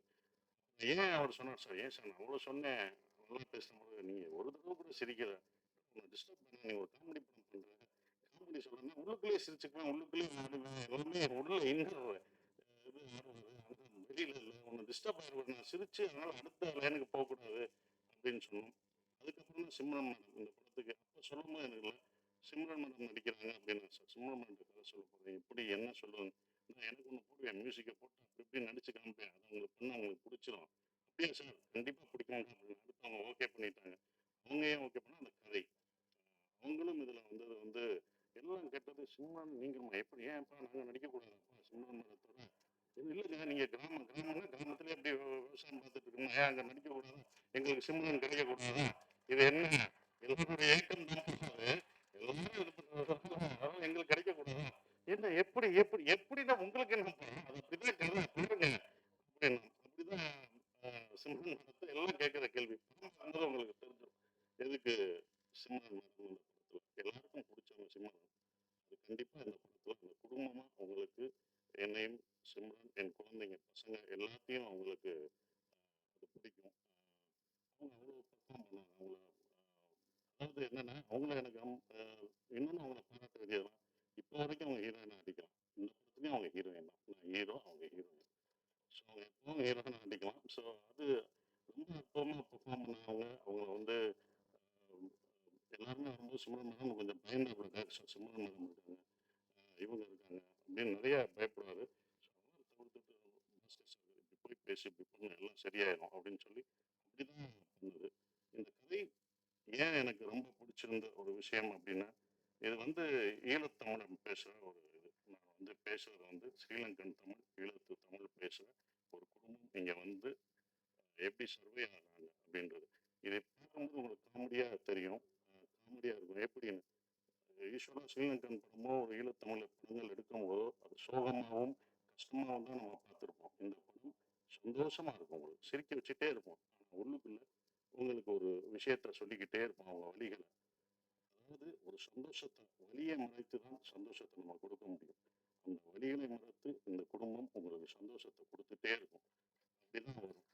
ஏன் அவங்க சந்தோஷம் கொடுக்குறாங்கன்னா அவங்க அடுத்த ஜென்ரேஷன் அவங்க குழந்தைகளுக்கு, அந்த குழந்தைகள் நம்ம பட்ட கஷ்டம், நம்ம விட்டு வந்த உறவுகளையும் நம்ம தமிழையும் நம்ம விட்டக்கூடாது, நம்ம குழந்தைகளை சந்தோஷமா வச்சுக்கணும்னு அவங்க வழியை மறந்து கொடுக்கக்கூடிய தமிழ் அது இருக்கும். அதுதான் அவங்க வழியா மட்டும் அந்த குழந்தைகளுக்கு சந்தோஷத்தை கொடுக்குறாங்க. உலகத்தில் உள்ள எல்லா தமிழரும் எல்லாருக்குமே பொருந்தும். எல்லா தமிழர்களுக்கும் உலகத்தில் உள்ள எல்லா ஈழத் தமிழர்களும் அவங்க பசங்க பார்க்கும்போது, இந்த படத்தை பார்க்கும்போது நம்மளுடைய கல்ச்சரையும் நம்மளுடைய தமிழும் மறந்துட்டு நம்ம இங்கிலீஷ் பேசிட்டு இருக்கோம். கண்டிப்பா தமிழ் நம்ம மொழியை கற்றுக்கணும் அப்படின்ற ஒரு 10 பேர் அப்படி மாணவர் வந்தாங்கன்னா, பசங்க வந்தாங்கன்னா, அதுதான் இந்த படத்தோட வெற்றியா நான் நினைக்கிறேன். அது கண்டிப்பா நடக்கும் அப்படின்ற அந்த நம்பிக்கை எனக்கு இந்த படத்து மேல ரொம்ப ஸ்ட்ராங்கா இருக்கு. ஒரு நம்பிக்கை தான் இருக்கு. அது மாற்றும். உலக தமிழர்கள் எல்லாரும் பார்ப்பாங்க அதை அப்படின்ற நம்பிக்கை இருக்கு. அவங்க ஃபேமிலியோட கூப்பிட்டு வந்து பார்ப்பாங்க. இங்க உள்ள மக்களும் அவ்வளோ எல்லாத்தையும் கலெக்ட் பண்ணுவாங்க. ஏன்னா இங்க இருந்து போய் அங்க கஷ்டப்படுற, அங்க வழி வழியா வாழ்ந்துட்டு இருக்கவங்களுக்கும் இந்த படம் ஒரு நல்லா அவங்கள சிரிக்க வச்சுட்டே தான் சொல்லுவாங்க. எங்கேயுமே அவர் இது பண்ண மாட்டார். பட் ஃபீல் குட் மூவியா கண்டிப்பா இருக்கும். அவர் சொன்னார் எப்படி இந்த படத்தை இது பண்ணேன்னு கேட்கும்போது அவருக்கு இன்ஸ்பயர் ஆனது தெனாலி படம். அவர் சொல்ல மறந்துட்டாரு. தெனாலி படத்தை நான் இன்ஸ்பயர் பண்ணி தான் சார் இதை நான் எடுத்தேன். இந்த படம் பார்க்கும்போது உங்களுக்கு தெனாலி மொழி படங்களை ஞாபகப்படுத்தும் நம்புறேன் நான். அது கண்டிப்பா இருக்கும். அப்படிப்பட்ட ஒரு ஒரு படம் இந்த டூரிஸ்ட் ஃபேமிலி இருக்கும் அப்படின்றது இந்த படத்துல மலையாளத்துல இருந்து வந்திருக்காரு. அந்த மலையாள இதெல்லாம் மறந்து அழகா என் மகனை சூப்பரா பண்ணாரு. நான் அவங்க கதை சொல்லும்போதே சொன்னேன், இதில் யாரும் நடிக்க மாட்டாங்க. எந்த ஹீரோ நீ போயிட்டு வா, எங்கே சுற்றி வந்தாலும் என்கிட்ட தான் வர முடியும். ஏன்னா இவ்வளோ பெரிய பையன் யாரும் எந்த ஹீரோ நடிக்க மாட்டாங்கன்னு நான் நினச்சேன். சில ஹீரோக்கள் நடிப்பாங்க, சிலர் நடிக்க மாட்டாங்க. அதில் அப்படி இது எனக்கு தான் அந்த கதை ஒதுக்கும் அப்படின்னு நினச்சேன். அப்படி வந்து மிதுன் சூப்பராக இருந்துச்சு. பெரிய டைலாகு நானும் அவனும் பேசுகிற ஒரு சீனு அதில் ரொம்ப அற்புதமாக நான் எதிர்பார்க்கவே இல்லை. இன்னைக்கு இவ்வளோ சீன் இருக்கு, என்னோட டைலாக் இருக்குது, எப்படி பேசுவார் அப்படின்னு நினச்சேன். அற்புதமாக பேசி இது பண்ணிட்டு படம் பார்க்கும்போது உங்களுக்கு தெரியும். இந்த படத்தில் யோகி பாபு சார் எல்லாமே இருக்காங்க. பெரிய ஆர்டிஸ்ட்லாம் அதில் இருக்காங்க. யோகி பாபு இருக்காரு, நான் இருக்கேன். எல்லாமே இருந்தாலுமே அந்த குட்டி பையன் முள்ளியாக நடிக்கிறான். அவன் அவன் தான் இந்த படத்தில் காமெடியனே. அவங்களை சிரிக்க வைக்க போகிறது அந்த பையன் தான். நாங்களாம் காமெடியான கேரக்டர் ஆர்டிஸ்ட்டு. அவன் தான் காமெடியான இருப்பான். அது இது பண்ண மாட்டோம். அது கண்டிப்பாக அவங்களுக்கு நிச்சயம் கொடுக்கும். அப்புறம் மியூசிக் ஷான் ரோல்டன். அது அவரோட நம்ம ஒரு படத்தில் நம்ம பாட கேட்டுக்கிட்டே இருந்தோம், அவனை பிடிக்க முடியல. அது ஒரு படம் ஒரு பாடம் வருவாங்க, நம்ம ரொம்ப பிஸியாக நம்மளால் பாட முடியாது. ஆனால் இந்த படத்தில் எனக்கு 2, 3 எத்தனை வாய்ஸ் கொடுத்துக்கிட்டே இருக்காரு. இது பார்த்தாலும் அடுத்த படத்தில் ராஜ்மோகன் படத்துலையும் அவர் தான் மியூசிக்கு. நீ அப்போ விட்டு நான் முடிச்சிட்டேன் பாரு அப்படின்ற மாதிரி தான் இருந்தது. ரொம்ப ஜாலியாக இருந்தோம். நாங்கள் ப்ரொமோஷன் போடுறதும் அவரும் நானும் அழகாக சேர்ந்து போயிட்டுருக்க ஒரு விஷயம். மோகன்ராஜ் எனக்கு ரொம்ப சந்தோஷமாக இருக்குது. ஈசனில் பண்ண மோகன்ராஜ் இந்த படத்தில் முழு பாடலும் எழுதியிருக்காரு. அடிக்கடி அவரை பாராட்டி சொல்லும்போது எனக்கு நான் ஜெயிச்ச மாதிரியே அப்படி இருக்கும். அவரை பற்றி சொல்லும்போது சார் தேங்க்யூன்னு சொல்கிற மாதிரி. மோகன்ராஜ் சார் அப்போவே அவர் நல்லா தெரிஞ்சிருக்கணும். சரி இதெல்லாம் எழுதியிருக்காரு, எனக்குலாம் தெரியலங்க. எந்த பாட்டு எழுதியிருக்காங்க, இந்த பாட்டு எழுதியிருக்கான்னு ஷாம்புன்னு சொல்லுவாங்க. தெரியுங்க அவர்கிட்ட, நான் அப்போ இருந்து சொல்கிறேன். பின்னாடி உட்காருங்க, முன்னாடி உட்காருங்க, முன்னாடி உட்காருங்க. இன்னைக்கு முன்னாடி உட்காந்துருக்காரு. இப்போதான் நீங்கள் எல்லாருக்கும் தெரிவிங்க. இந்த முன்னுக்கு வர்றதுக்கு தான் இத்தனை வருஷம் நம்ம எழுதுறதுல யார் எழுதுனான்னு தெரியாது, அவங்க முகம் தெரியும். இப்போ உள்ள கவிஞர்கள்லாம் ஒரு பாட்டு எழுதிட்டு முகத்தை அப்படியே காமிச்சுக்கிறாங்க. அதனால தான் இந்த படத்தில் ஆட விட்டுருக்கோம். அப்படியே இருட்டுக்குள்ள போறாரு. ஏற்கனவே முகம் தெரியலன்னா நம்ம ஆட வைக்கிறோம் அப்படின்னு சொல்லிட்டு இருட்டில் தான் ஆடிடுவார். அப்பயும் கூட்டு வந்து இந்த படத்தை வச்சிருக்கோம். ஸோ அவ்வளோ சிறப்பாக இந்த பாடல் எழுதியிருக்காரு. ஒன்று சொல்லுவார் அடிக்கடி, எனக்கு ரொம்ப பிடிச்சிருந்த வரிகள். வரிகள்லாம் நிறைய எழுதியிருக்காரு. அந்த வரிகள் எனக்கு ரொம்ப பிடிச்சிருக்கு. சந்தோஷமா நீங்கள் கேட்கும்போது ரொம்ப ஃபாஸ்ட் பீட்டாக இருக்கும். ஆனால் உள்ளுக்குள்ள எப்படி வலிகள், சந்தோஷமான பீட்டை கேட்டாலும் வலிகள் இருக்கும். அப்படிதான் இந்த படம் இருக்கும். சந்தோஷமா இருப்பீங்க உள்ள. அவங்களோட கஷ்டங்கள் சந்தோஷமான இந்த ஹாப்பி டேஸ்னுவாங்கல்ல, ஹாப்பி லைஃப், அந்த மாதிரி லைஃப் இஸ் பியூட்டிஃபுல். அன்பை போதிக்க போது இந்த படம். வெளியில் வரும்போது நீங்கள் அன்போடு வந்தாலே அதுவே எங்களுக்கு வெற்றின்னு நினைக்கணும். அஃப்கோர்ஸ் இவங்க எடுக்கிறாங்க இந்த படம் இன்னொன்றும் பர்சனலாக ஜெயிக்கணும். ஏன்னா அவங்க எடுத்த 2 படத்தோட இதோட ப்ரொடக்ஷன் காஸ்ட் ரொம்ப ஜாஸ்தியாக இருந்தது. நானே பயந்து என்னப்பா இவ்வளோ செலவழிக்கிறீங்க வேணாம்ப்பா அப்படின்னா, இல்லை சார் இந்த படத்து மேலே எனக்கு நம்பிக்கை இருக்குது, நல்லா பண்ணணும் சார், நல்லா பண்ணணும் சார், இவங்கெல்லாம் வரணும் அப்படின்னு சொல்லி அவங்க பண்ணது மறக்க முடியாத ஒன்று. அவங்களுடைய நம்பிக்கைக்கு இந்த படம் வெற்றி பெற்று அவங்களுக்கு என்ன செலவழிச்சாலும் அந்த காசு கொடுத்துட்டாலே எனக்கு ரொம்ப ஒரு ப்ரொடியூசராக நான் சந்தோஷப்படுவேன். அது வரணும். அப்போ தான் அது நல்லா இருக்கும்னு நான் நினைக்கிறேன். மற்றபடி இதை நீங்கள் தேட்டரில் May 1 படம் ரிலீஸ் ஆகுது. நீங்கள் பாருங்கள். நானும் உங்களோட சேர்ந்து அதை ரசித்து பார்க்குறேன். மறந்துடாதீங்க. நீங்கள் தான் உங்களோட ஆதரவை தரணும். May 1 மறந்துடாமல் பத்தி பேசிட்டீங்க சார். ஸோ பயங்கர என்டர்டெய்னிங்கான விஷயமா இருந்தது. ஸோ இப்போ தான் இருக்க முடியும். நீங்க வெளியில தனியா வீடு எடுத்து தங்க வச்சுக்கிற மாதிரி கதை வச்சிருக்கீங்க. போலீஸ்ல இருந்து தப்பிச்சு வந்த மாதிரி இருக்கா? கேட்கல சார்? போலீஸ்ல இருந்து தப்பிச்சு வந்த மாதிரி கதை எழுதிருக்கீங்களான்னு சார் வந்து நீங்க படத்துல அதுக்கான காரணம் கரெக்டா குடுத்துருக்கோம். நீங்க அந்த படத்துல ஏன்னா இப்ப சொன்னேன்னா அது ரிவீல் ஆயிடும். அது படத்துல உங்களுக்கு அது ஜஸ்டிஃபை ஆயிடும் அந்த படத்துல. சசி சார், நீங்க சிம்ரனை பத்தி சொன்னீங்க. நான் ஏன் சிம்ரன் கூட நடிக்கக்கூடாது அப்படின்னு. அவங்களும் உங்க கூட நடிக்க ஒத்துக்கிட்டாங்க. கதை நல்ல இது. நீங்க வந்து அவங்கள்ட்ட பார்த்த வியந்த விஷயம் என்ன விஷயம்? அது வந்து ரொம்ப சொன்ன மாரி கொஞ்சம் ஒரு ஏஜ்டாவும் நடிச்சிருக்காங்க. அத பத்தி கொஞ்சம் சொல்லுங்க. நீங்க சிம்ரன் ரசிகரா? எடுத்தோடனே எங்களை பத்திலாம் கேட்கல. நீங்க சிம்ரன் பாருங்க, உங்களுக்கெல்லாம் சேர்த்து தான் நான் நடிச்சிருக்கேன். அதான் உண்மை. அவங்களோட ஏன் ஒன்றும் இல்லை. ஓகே, பிடிச்ச பர்ஃபெக்ஷன். அவங்க சூப்பர் பெர்ஃபார்மருங்க. அவங்க இப்போ வரைக்கும் ஹீரோயினாக நடிக்கிறாங்க. ஏன் அந்த பெர்ஃபார்மன்ஸ் தான். நீங்கள் ஏஜ் ஆயிடுச்சுன்னா சொல்கிறேன், அவங்களுக்கு வயசே ஆகாதுங்க. அவங்களுக்கு வயசே ஆகாது. அவங்க பெர்ஃபார்மன்ஸ் தான். இவர் சொல்லும் போதும் அந்த இலங்கை தமிழ் பேசும்போதும் எங்களுக்கு நாங்கள் ராமேஸ்வரத்தில் எடுக்கும்போது அவங்களோட கன்னத்தில் முத்தமிட்டால் ஞாபகம் இருக்கா? கன்னத்தில் முத்தமிட்டால் உங்களுக்கு எப்படி ஞாபகம் வந்துச்சு? எங்களுக்கு அது ஞாபகம் வந்துச்சுன்னு. அதுதானே வந்துச்சு. சார், சசிகுமார் சார், அதாவது இந்த படம் வந்து அகதிகளாக வெளில வந்து அவங்க வந்து டூரிஸ்ட் மாதிரி என்ஜாய் பண்ணுற மாதிரி காமிச்சிருக்கீங்களா? ஏன்னா இலங்கை அகதிகள்னாலே நமக்கு ஒரு இறக்கம் இந்த மாதிரி தான் ஏற்படும். இந்த படத்தில் வந்து டூரிஸ்ட் ஃபேமிலின்னு போட்டிருக்கீங்க, இலங்கை சப்ஜெக்ட்னு சொல்கிறீங்க இல்லையா? அப்போ அவங்க வந்து ஊர் ஊராக போய் இப்போ கனடா, அமெரிக்கா, நம்ம தமிழர்கள் கூட அப்படி இல்லை, எல்லா ஊர்லேயும் இருக்கிறாங்க. அதை தான் சொல்லியிருக்குது அந்த படம். எப்படி அகதிகளாக வந்து ஆனால் அவங்க துன்பத்தை வெளியில் காட்டிக்காமல் சந்தோஷமாக வாழ்ந்துட்டு இருக்காங்க அப்படின்ற மாதிரி. அது நீங்க படம் பார்க்கும்போது தான் அதை பார்க்கணும். ஏன் வந்தாங்க, என்ன டூரிஸ்ட்னு எதை மீன் பண்றோம் அப்படின்றது நீங்க இப்ப ரிவீல் பண்ண முடியாது. நீங்க இப்ப எல்லாமே ஒரு லைட்டரா தான் சொல்ல முடியும். ரொம்ப நாங்க வந்து உணர்ச்சிபூர்வமா இதை இதை ரொம்ப இன்னும் சொல்ல முடியாது. சென்சார் இருக்கு, எல்லாமே இருக்கு உங்களுக்கு. அதெல்லாம் அதனால தான் இதை வந்து ஒரு லைட்டராகவே அந்த படத்தை நாங்க சொல்லியிருக்கோம். அதே மாதிரி இப்போ டூரிஸ்ட் ஃபேமிலி ரிலீஸ் ஆகுது. நேற்று டூரிசம் பிளேஸில் அவ்வளோ பெரிய மனித தாக்குதல் நடந்திருக்குது காஷ்மீரில். நீங்கள் வந்து எல்லா மதமும் சம்மதம் அப்படின்னு அயோத்தியில் கூட நடித்து ரொம்ப எல்லாருக்குமே பிடிச்சிருந்தது. இந்த மாதிரி சூழலில் இந்த மாதிரி டூரிஸ்ட் ஃபேமிலி படம் வெளியில் வர்றப்போ உங்களோட கருத்து, அதாவது இதுலேயும் அன்பை தான் வலியுறுத்துறோம்னு சொன்னீங்க. ஹியூமனிட்டி தாங்க எப்போதுமே அது முக்கியமான ஒரு விஷயம். நாங்கள் வந்து அதில் தான் நான் வந்து இந்த படத்துலையும் சொல்லியிருக்கோம். மனித இதில் தாக்கக்கூடாது, ஒவ்வொரு மனிதனும் யாராக இருந்தாலும் தாக்கக்கூடாது, தவறான ஒரு விஷயம். ஹியூமனிட்டி ரொம்ப முக்கியம். இதில் அன்பை போதிக்குது. இதெல்லாம் பார்க்கும்போது கொஞ்சம் மாறுவாங்கன்ற ஒரு நம்பிக்கை தான். அவ்வளோதான். வந்துட்டியா? இல்ல கொஞ்ச நாள் முன்னாடி தக் லைஃப் ஆடியோ லான்ச் நடந்தது. அதுல பார்த்தீங்கன்னா உலக நாயகன் வந்து ஹிந்தியில பேச வரல, பொலிட்டிக்கல் ஆயிடும் அப்படின்னு சொல்லிட்டு இங்கிலீஷ்ல பேசணும்னு சொன்னாரு. ஆனா இப்போ நீங்க சொன்னீங்க ஆங்கிலத்தை விட தமிழை கத்துக்கணும்னு சொல்றீங்க. நீ அங்க வம்புழுக்காத. இங்க வந்து இது வந்து டூரிஸ்ட் ஃபேமிலி. ஏன்னா இங்க டூரிஸ்ட் ஃபேமிலியை பத்தி தான் பேசணும். நீ இப்படிதான் எல்லாத்துட்டையும் வாங்கி கட்டுற. உனக்கு சிவராஜ்குமார் சாரும் ஒன்னதாலும் கேட்டாரு. இவர் தானே அன்னைக்கு நான் கை தட்டினது நான் தான். அதுக்கப்புறம் வேற யாரோ சொன்னாங்களே, அப்பா மொத்த கம்மி பரிசியா இல்லம்மா. இது டூரிஸ்ட் ஃபேமிலி. டூரிஸ்ட் ஃபேமிலிக்கு இது என்னுடைய கருத்து. என் கருத்தை தான் நான் சொல்ல முடியும். இது என்னன்னா ஆங்கிலம் கத்துக்கணும். ஆங்கிலம் கத்துக்க வேணாம்னு சொல்ல. இப்ப நான் என்ன சொன்னேன்னா, அங்க உள்ள மாணவர்கள் ஆங்கிலம் கத்துக்கிட்டு இருக்காங்க, ஆனா தமிழை மறந்துட்டாங்கன்னு சொல்றோம்.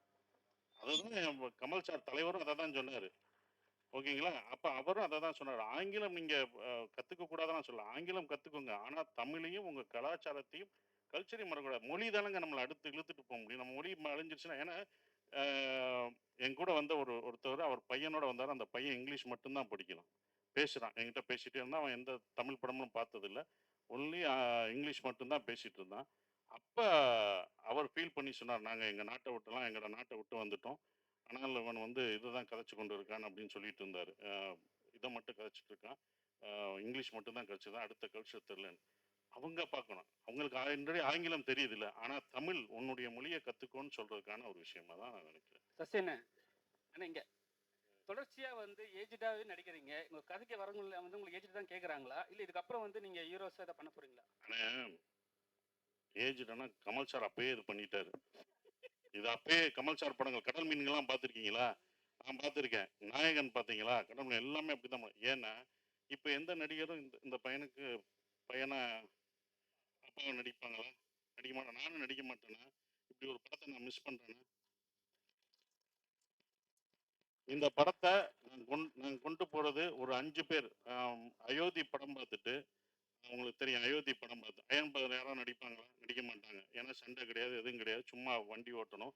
கடைசி ஒரே ஒரு வார்த்தை தான், அதுக்கு தான் நான் அயோத்தி பார்த்துட்டு கவர்மெண்ட்டில் ஒரு இதே போட்டாங்க. எனக்கே அது தெரியாது. ஒருத்தவங்க நான் ஒரு ஃபங்க்ஷன் போகும்போது அந்த ஆஃபீஸர் சொன்னாங்க, கவர்மெண்ட்டில் சார் உங்கள் அயோத்தி உங்களுக்கே தெரியாமல் ஒரு நல்லது பண்ணியிருக்கீங்க.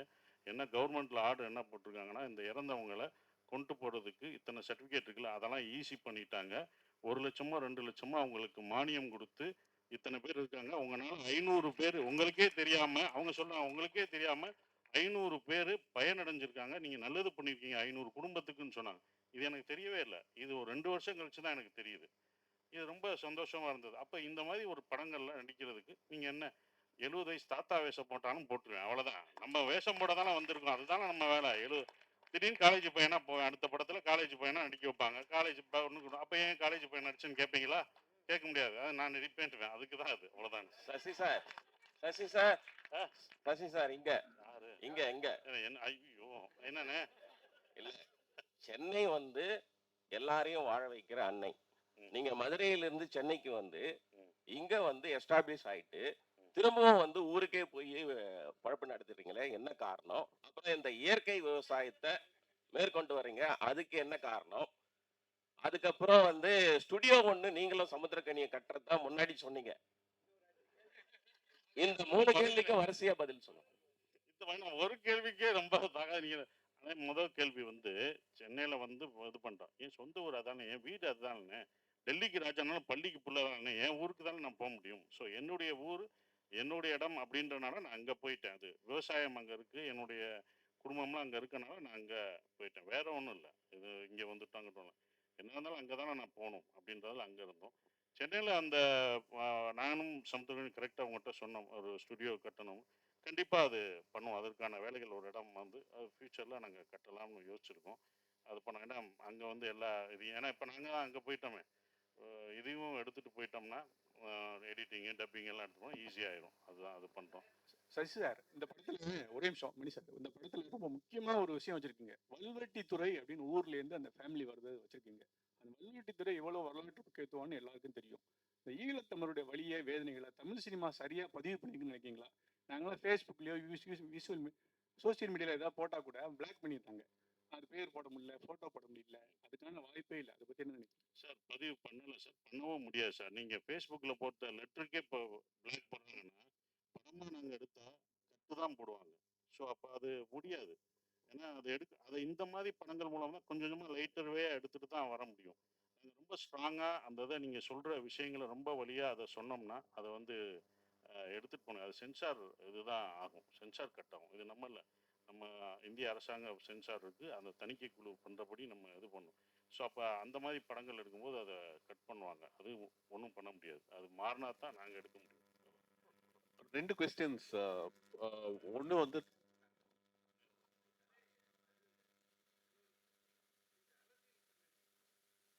சார் இதுல இல்ல இது வந்து தெனாலி படம் கமல் சார் படத்துலேருந்து பார்ட் 2 பண்ணலான்ற மாதிரி எனக்கு ஒரு முன்னாடி ஒரு ஐடியா இருந்துச்சு. ஸோ நான் அந்த ஐடியா நான் வச்சிருந்தேன்.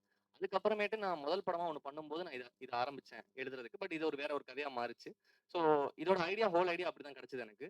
அண்ட் இது அரசியல் பேசியிருக்கோம்னு கேட்டிங்கன்னா, நாங்கள் அரசியல் பேசணுன்ற ஒரு விஷயத்துல இது வந்து படத்துல வந்து நாங்கள் இதில் வந்து இதெல்லாம் பேசணும் அப்படின்றதெல்லாம் நாங்கள் பேசல. ஆனால் அரசியல் இல்லாத ஒரு படம் இல்லைன்னு நினைக்கிறேன் நான். அந்த விஷயத்துல நாங்க என்னென்ன அந்த கதையே உங்களுக்கு ஒரு விஷயம் உங்களுக்கு வந்து மேலோட்டமா சில விஷயங்கள் உங்களுக்கே சொல்லிட்டு வந்துட்டே இருக்கும். ஸோ நாங்க அரசியல் பேசணும், வாங்க இதுல வந்து பேசலாம் அப்படின்ற மாதிரி நாங்க இந்த படத்துல எதுவுமே பண்ணல. ஒரு ஃபீல் குட் ஃபேமிலி டிராமா, ஒரு சந்தோஷமா பாக்குற ஒரு படமா தான் நாங்க எல்லாமே பண்ணியிருக்கோம்.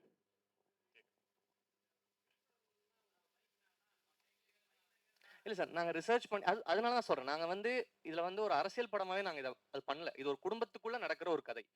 இது வந்து அரசியல் படமே கிடையாது. இது ஒரு குடும்பத்துக்குள்ள நடக்கிற ஒரு அழகான ஒரு அப்பா, பையன், அவரோட மனைவி, ஸோ இவங்க 4 பேர் சுத்தி நடக்கிற ஒரு அழகான கதை, அவ்வளவுதான். டைரக்டர் சார், உங்களுக்கு தான் question and there's also question to the producer. 2 questions. உங்களுக்கு முதல் கொஸ்டின் கேட்குறேன்.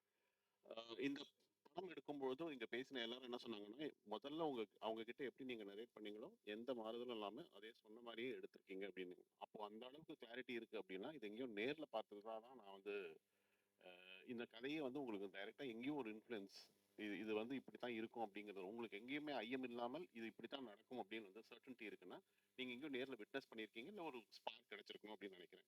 அந்த மாதிரி ஏதாவது இருக்கா? ஒன்று. ரெண்டு, ப்ரொடியூசருக்கு இது ஒரு ரொம்ப நல்ல படம். ட்ரெய்லர் வந்து காட் இஸ் இன்ட்ரெஸ்டட். இப்போ நீங்க டீசர் ரிலீஸ் பண்ணும்போதே வந்து நிறைய பேர் வந்து நீங்க இது பண்ணாமையே வந்து நிறைய பேருடைய அட்டென்ஷன் வந்து இது வாங்குச்சு.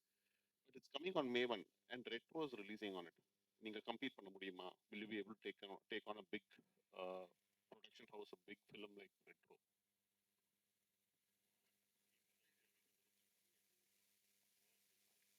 சார் முதல்ல விஷயம் இது உலகம் ஃபுல்லா இது நடந்த ஒரு விஷயம் தான். இது வந்து ஒரு குடும்பத்தை பத்தின ஒரு கதை கிடையாது. இது உலகம் ஃபுல்லா நடந்துகிட்டு இருக்க ஒரு விஷயம் தான்.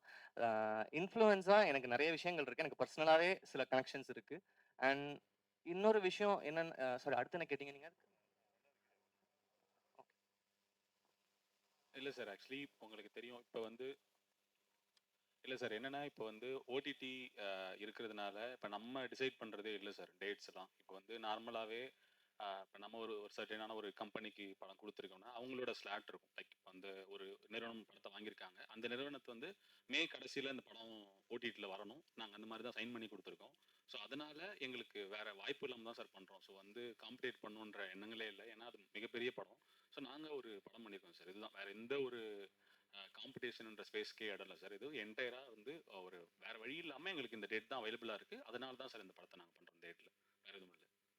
அண்ட் வந்து நீங்கள் இன்னொரு கேட்டிருந்தீங்க, இந்த படம் வந்து உண்மை அந்த மாதிரி இருக்கா சார்? நார்மலாகவே என்னன்னா எல்லாருமே வீட்டை விட்டு வரும்போதோ ஊரை விட்டு வரும்போதோ வந்த ஒரு இப்போ நான் ஒரு எக்கனாமிக்ஸ் கிரைசிஸ் ஸ்ரீலங்காவில் இருந்துச்சு, அந்த டைமில் ஒரு ஃபேமிலி அங்கேருந்து வெளில வரும்போதும் அங்கே அந்த அந்த குடும்பம் வந்து இங்கே என்ன ஃபேஸ் பண்ணுறாங்கன்ற சில விஷயங்களை பதிவு பண்ணியிருக்கோம். இப்போ அது வந்து ஸ்ரீலங்கா இல்லைன்னா கூட நீங்கள் ஒரு சொந்த ஊரை விட்டு வர ஒரு ஃபேமிலிக்குமே அது கனெக்ட் ஆகும் சார். நீங்கள் அந்த மாதிரி அரசியல் படுத்தப்படுறதுக்கான விஷயங்கள், ஒரு கான்ட்ரவர்ஷியலான விஷயங்கள் எதுவுமே நாங்கள் அட்ரஸ் பண்ணப்படல.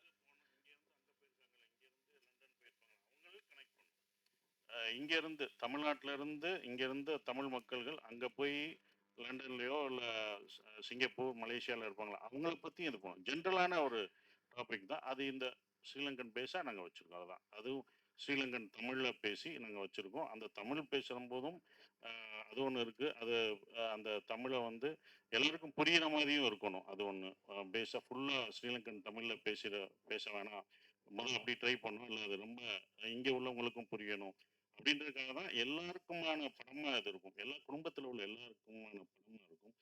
குடும்பத்தோடு பார்க்க வேண்டிய ஒரு படமா இது கண்டிப்பா இருக்கும்.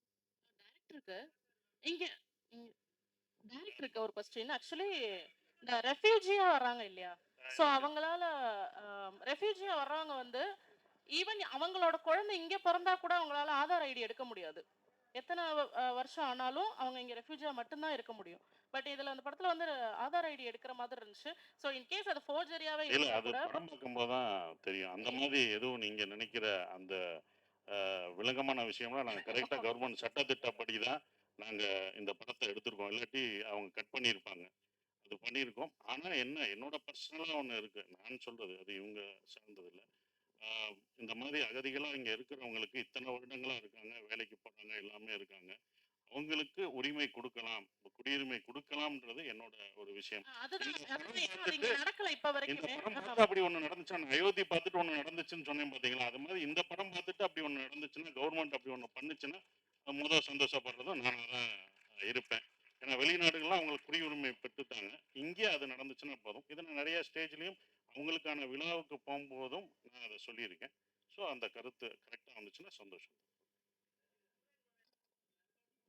டைரக்டர் சார், ஏங்க யாரோ ஒருத்தர் டைரக்டர் சார், ஏன் வரல ஏன் வரல ஏன்னாங்க அவங்க மேனேஜர் வந்தாரு, அதான் கேட்டேன். அவங்க லண்டன்ல அங்க மாட்டிட்டாங்க, வர முடியல. அதனால ஸோ அதனால அவங்க லண்டன்ல இருந்தாலும் அங்கே விசா அந்த பிரச்சனைகளுக்கு கரெக்டாக இங்கே வர முடியல. அதனால எங்களை விட்டுட்டு ஃபேமிலி டூர் போயிட்டாங்க. நாங்கள் போய் சேருவோம் இனிமேல். போயிட்டு ஜெயிச்ச உடனே நல்லா போடுச்சுன்னா கூட்டு போங்க லண்டனுக்கு. டைரக்டர் சார், லாஸ்ட்னு ட்ரைலர்ல வந்து ஒரு புலி காட்டி ஒரு ஒரு சின்ன சிம்பிள் இருக்கும். புலிகள் பற்றியும் இந்த படம் பேசுமா? இல்ல சார். இத பத்தி பேசுற படம் கிடையாது. இது நாங்க வேற ஒரு சில விஷயங்களுக்காக சில விஷயம் காட்சிப்படுத்துறோம். அது புலி இந்த இதில் தான் வச்சிருக்கான் அந்த இதுதான். அதை பற்றியெல்லாம் பேசாது. என்னன்னா அது சென்சார் கட்டு அது. நீங்கள் படத்தில் வராது.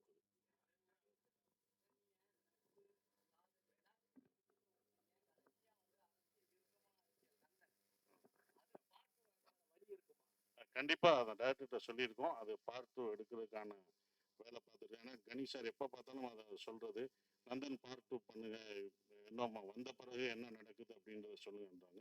அதுக்கான இது சொல்லியிருக்கோம். அது டேரக்டர் பண்ணாங்கன்னா கண்டிப்பாக பண்ணுவோம். சசியண்ணே, இப்போ நீங்க ஸ்டேஜ்ல பேசும்போது சொன்னீங்க நாங்களாம் வந்து சிம்ரனுக்கு ஹீரோ நடிக்கக்கூடாதுன்னு சொன்னீங்க. நீங்க தான் அவங்களை வந்து அப்ரோச் பண்ண சொன்னீங்களா? எனக்கே ஷாக்கு தான்ப்பா. நீ எப்படி இது பண்ணீங்களோ அதே மாதிரி தான் எனக்கு சிம்ரனா நானே கேட்டேன் அப்படின்ற ஒரு விஷயம் தான். அது ஏன் அப்படின்னும் போது நீங்கள் படம் பார்த்தீங்க இப்போ பார்த்தீங்கல்ல பிடிச்சிருந்துச்சுல 2 பேரையும் பிடிச்சிருந்ததுல அது மாதிரி இன்னும் ரொமான்ஸ் சீன்லாம் வச்சிருக்காரு. அதெல்லாம் இன்னும் சப்போர்ட்ல எங்க படம் ஹீரோயினை நாங்க தானங்க இது பண்ண முடியும். என் படத்து ஹீரோயினை அது என் கூட நடிச்சிருக்காங்க. அவங்களுக்கு நான் தானே கொடுக்க முடியும். நாங்க தானே கொடுக்க முடியும்ல. அதே மாதிரி சிம்ரன் கூட ஜோடி என்னங்க சிம்ரன் இல்லாம ஃபைனலா சிம்ரன் கூட ஜோடி ஆனா 2 பசங்க சில சமயத்துல குடும்பத்துல நம்ம பசங்களே நம்ம கொஞ்சம் இடைஞ்சலா இருப்பாங்க. அந்த மாதிரி ஃபீல் பண்ணீங்களா எங்கேயாவது? புரியல. சிம்ரன் கூட ஜோடி ஆனா வந்து சில சமயத்துல குடும்பத்துல நம்ம பசங்களே நமக்கு இடைஞ்சலா தெரிவாங்க சில சமயத்துல. அந்த மாதிரி இங்க ஃபீல் பண்ணீங்களா? கண்டிப்பா அது படத்துல சீன்ல வரும் பாருங்க. கண்டிப்பா பாருங்க. அதை சொல்ல மாட்டோம். சீன் பாருங்க. ஓகே, முடிச்சிடலாங்க. ஓகே. சிம்ரன் நான் கேட்டதா சொல்றேன். ஓகே. Photo sir.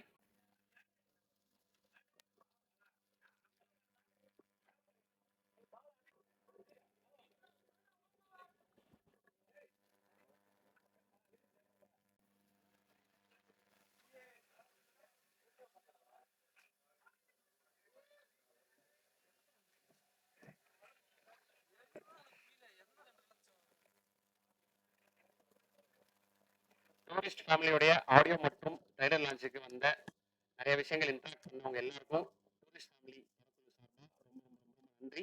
மே 1 படம் ரிலீஸ் ஆகுது. எப்போதும் போல உங்களுடைய ஆதரவை எதிர்பார்த்து டூரிஸ்ட் ஃபேமிலி குடும்பம்